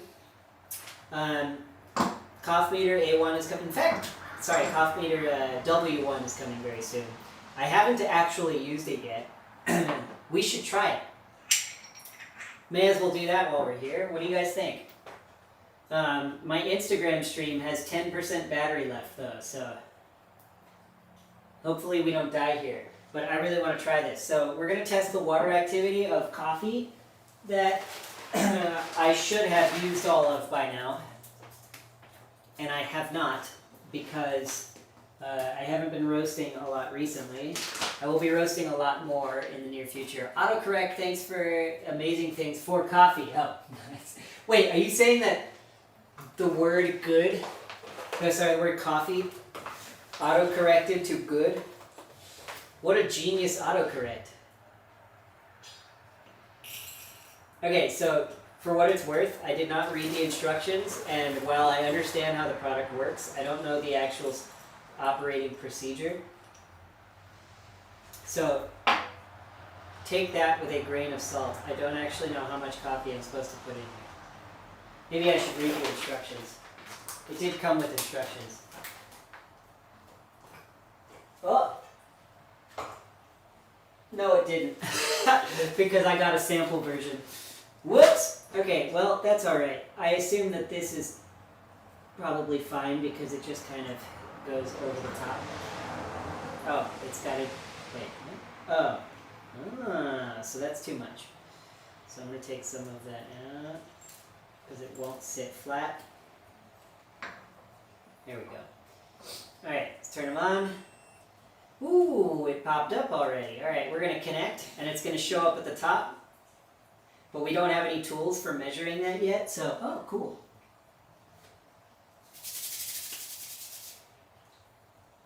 Yes, right. Okay, so... ooh, it's in Chinese. It's funny, because I designed the UI in English, and then they sent me a Chinese version. Let me see. I could probably change the language though, so we good. I can read Chinese, but it's for you guys. There we go. Now we're in English. Okay, so we got measure and test. So W1 uses a different method to measure water activity than Omics does. Omics uses like the industry standard like premium, best, fastest, most ideal, most accurate method for measuring water activity. It's called the chilled mirror dew point method. So essentially what happens is up inside here there is a sealed chamber that has an internal mirror that gets cooled down to the point where dew forms on the mirror, and then it measures the water activity at that point. And that's how water activity is calculated. I don't actually know the science behind the method that this one uses, but it takes, I think, like 2 minutes to fully measure, whereas Omics takes only 30 seconds and is even more accurate. So if you're the kind of person who's like pro in the field, you really need ohmics. But if you're looking for a water activity meter that's just a standard standalone water activity meter and you're okay with waiting 2 minutes for your sample to be ready, this version works. What steps should we follow on the particle analyzer to obtain the most accurate and reliable measurements? Okay, so are you talking about the coaster or Omni?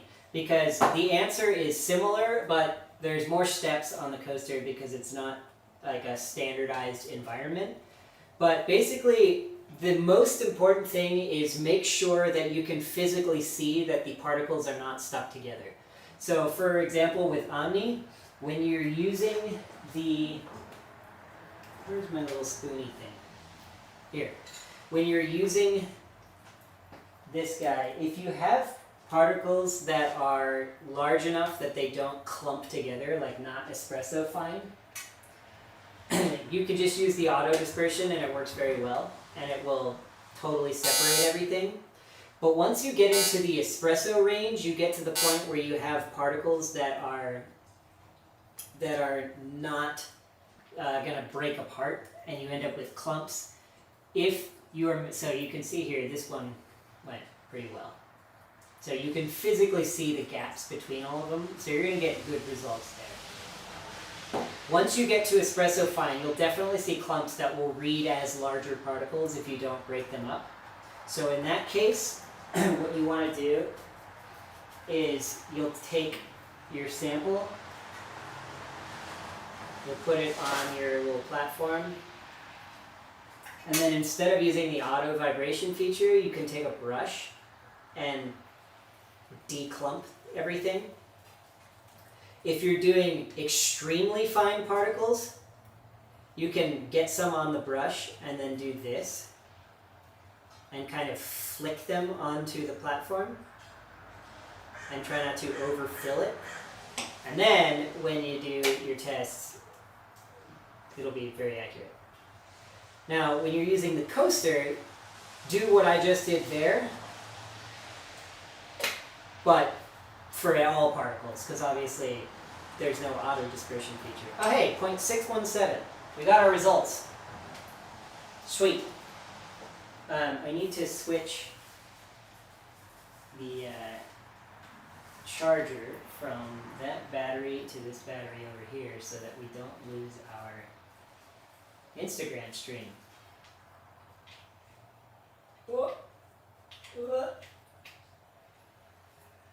Sweet.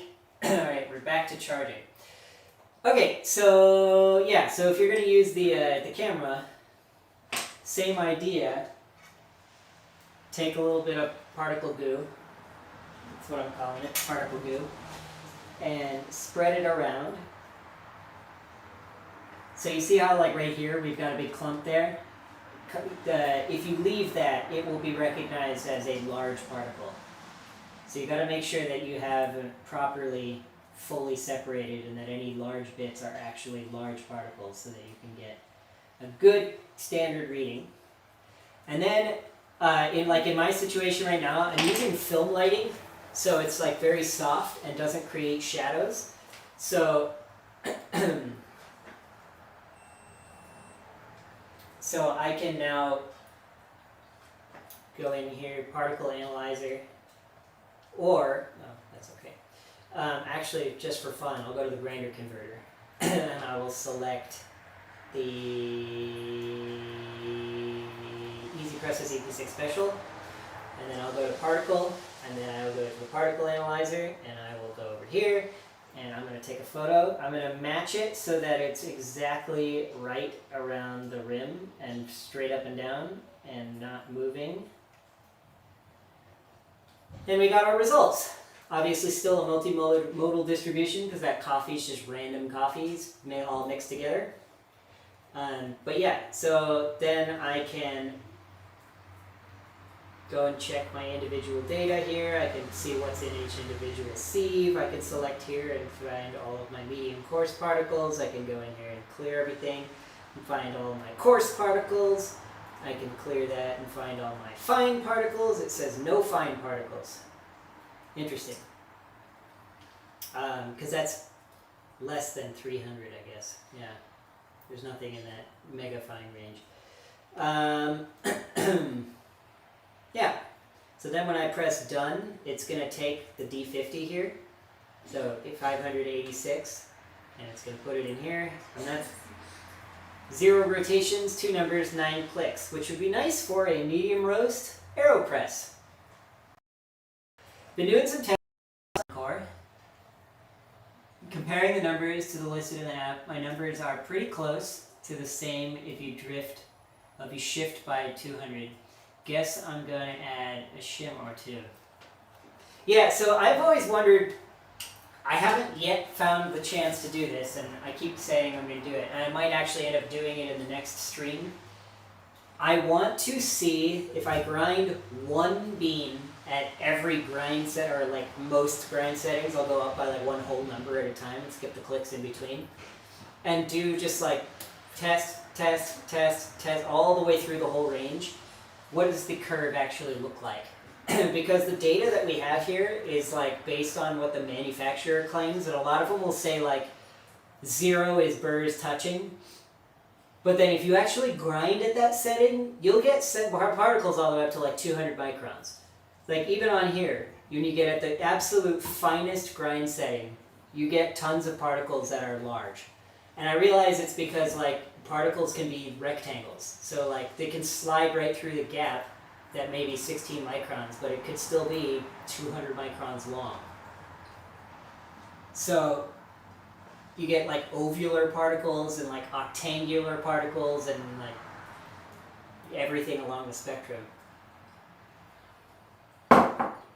So I always wonder how accurate like the actual manufacturer's claims are. But that being said, my red is on the wrong side, so I gotta put red.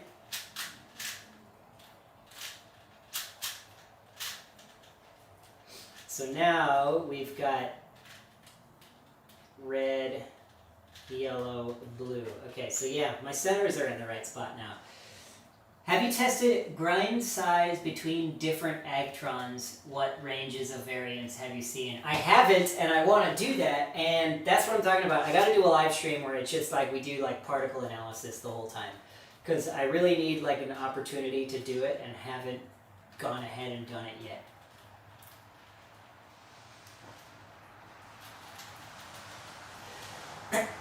It's going to definitely take some time. Take any time. I should probably clean this off so that I don't dry coffee onto my R2. And then I have some clean water here, and I can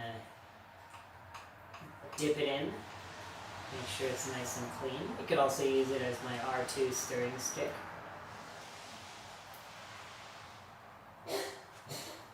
Alright. Nice and clean. But I do not have my microfiber cloth nearby to dry it. So I'll just let it dry manually.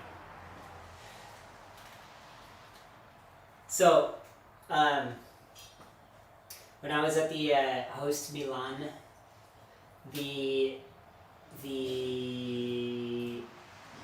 place was insane and awesome and huge and has like everything. But also, it's a 5-day festival, and oh my god, my back hurt at the end of it from just standing at the booth all day. Those expos are so fun and so incredibly exhausting. Something I can... I got myself some roast magazines. They have such good design and such a good logo, and I love it. And I like Roast Magazine. And look what I brought home. They were going to throw these out. And I asked the guy who was taking it down, can I have it? And he was like, sure, why not? And he handed it to me, and then I kept talking to him, and then I found out that he was a barista at a place called Autumn Coffee Roasters in Portland. And I was like, hey, so what do you think? I wanted to know everything about working as a barista in Portland and like just his general experience. I ended up going to his coffee shop, and then from there, stayed in contact with him, got to know him pretty well, and was we kept talking afterward, and then he got a job at Roast Magazine. So I thought that was pretty cool. I'm glad we kept in contact. Ben, you have to meet him. His name is Wes.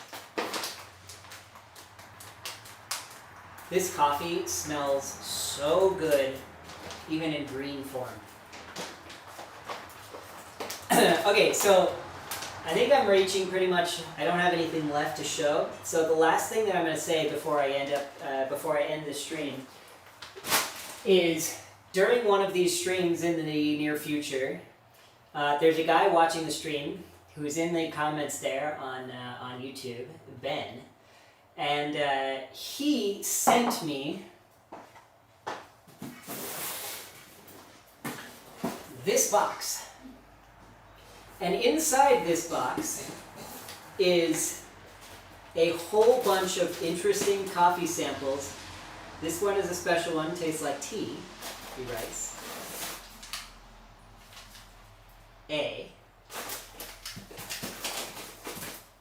Ooh.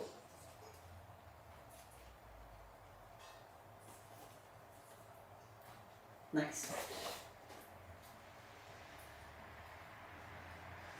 So, at some point, Ben is going to go through everything that's in this box, some of which I have no idea what this is. I think it's pre-ground white coffee. But there's some interesting stuff behind all of the coffee that's in this box, and that's going to be a fun stream.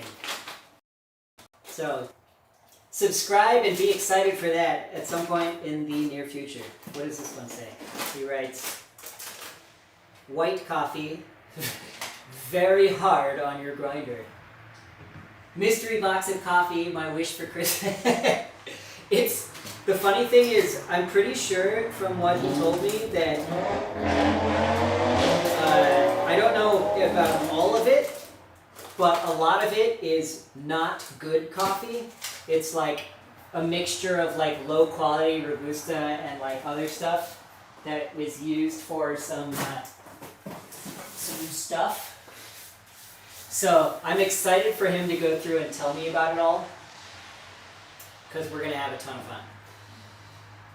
In the meantime, I do want to finish this Rubik's Cube, but I feel kind of rude just sitting here while you guys were supposed to be here for CoffeeOS learning, and I sit here on Rubik's Cube. So I will put a couple edges together, and then I'll call it a day, because this is going to take me a while. So green and yellow, so I can match those two up, and then I do this. Now the green and yellow are together, and now we've got blue and white. I can't find oh here, we'll do red and white first. So we got two red and whites. Okay, the two red and whites are together, and then we've got blue and yellow here. Okay. Okay, the two blue and yellows are together, and now we've got, I smell gas all of a sudden.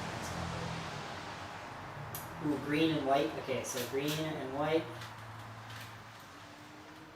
And then, where's the other green and white? Oh wait, no, there's orange and white. I'll do orange first. Oh wait, orange and green, okay. Two at a time. Orange and white and green and white. Sweet. Thanks a lot for taking your time. It was good fun. I'm glad you thought so.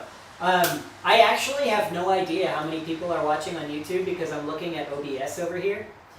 And so I actually thought for the longest time that nobody was watching, and then all of a sudden you guys all jumped in. So it's really fun when I get the feedback from people who are watching.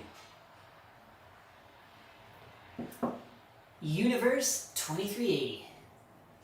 I feel like there's some significance to that. Tell me the story behind your universe. Ah, you're very welcome. Ahmet Kandiker. How did I do on that pronunciation? You know what? This actually isn't going to take me that long to solve. I just realized that I remember more of it than I thought. Unless I get parity. Parity will screw me over for sure. Because it's where you end up with a weird situation that you couldn't solve on a normal Rubik's Cube. And there's like a special algorithm to get it solved, and it's hard to remember. And I don't think I'll be able to get it right. So, okay, wait. The yellow and, where's, okay, right there. Okay. That's together, and then green and, green and red. Oh no, wait, red and yellow is over there. That'll be faster. And then I can just put those together and get them out of the way. And then green and red. And blue and red. Okay. Now all the edges are together. And now we're on the last step already. That was fast. So let me, this goes here, and this goes here, green, red, blue. Okay, we've got the cross, and then, wait, okay, we're about to get our first side.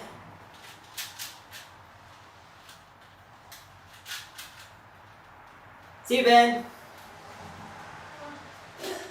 Wait, I've got this. I'm going to end the stream as soon as I solve it. Okay, we've got one side done. And then...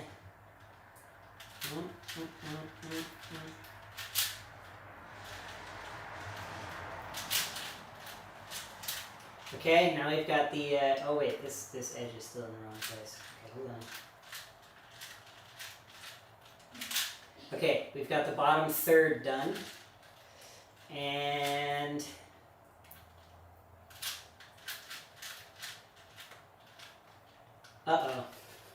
you see how we have this edge is flipped?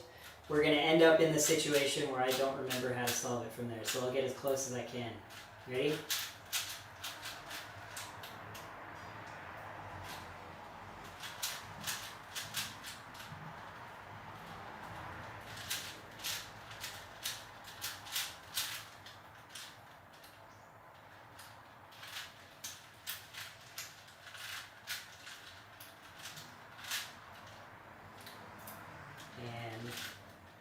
Oops.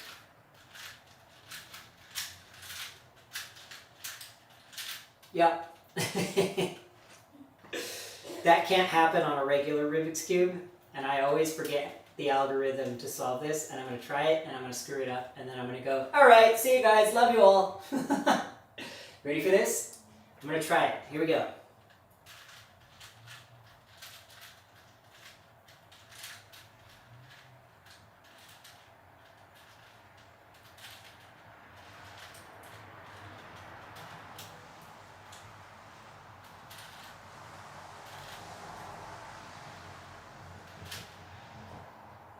Yep, I screwed it up. Well, that's the end. Funny thing is, 5x5s take longer, but they're easier because they don't have the same problem that 4x4s have because of the even number. But you get the idea. I'll have to do that next time. I appreciate you guys all watching. Let me know if you have any requests. I'm going to be much more active on this in the near future because we have a lot coming in CoffeeOS. We have a lot coming in the way of new products. Just peel off the colors and reattach. If, you don't even really need to do that. If that's what you want to do, you can literally just like flip pieces. It's not that hard to take apart. But that's no fun. I have to remember the algorithm because it's flip it, then the back, then the top, then this goes down, then the top, then this goes down, then the top, then this goes back up, then the top, then like the front, and then the back, and then the top. I can't remember. That algorithm is screwy Louie. Anyway, next time I better have the solution. You know what? Just because you said that, I will. I will have the solution next time. I will remember the algorithm, and I will be ready for cubing. But yeah, let me, at the same time, I'm going to say goodbye to the Instagrammers and the YouTubers at the same time. Those of you who are still available on Instagram, thanks for watching. Let me flip the camera around so you can see me. Love you all, and I will see you during the next stream. And thanks for watching. And who's still in here? We've got Juan David Torres. Thanks for watching. See you later. We've got Bardia Madi. Thanks for watching. And we've got Kuma Factory. I imagine that is not your name. That is probably the name of your factory. But that's okay. Thanks for watching, and I will see all of you next time. Oh wait, and Regina's here now. Thanks for watching, Regina. I'll see you all next time. Oh, of course, everyone joins Instagram all of a sudden as I'm leaving. Guys, make sure you follow and make sure you join the next one because we'll be definitely doing more with CoffeeOS and more with brewing and more with Jost here and more with Airwave and more with OmniFlux and more with A1 and more with M1 and more with Omics and more with Omni and oh my god, we're going to do a lot of stuff. See you guys!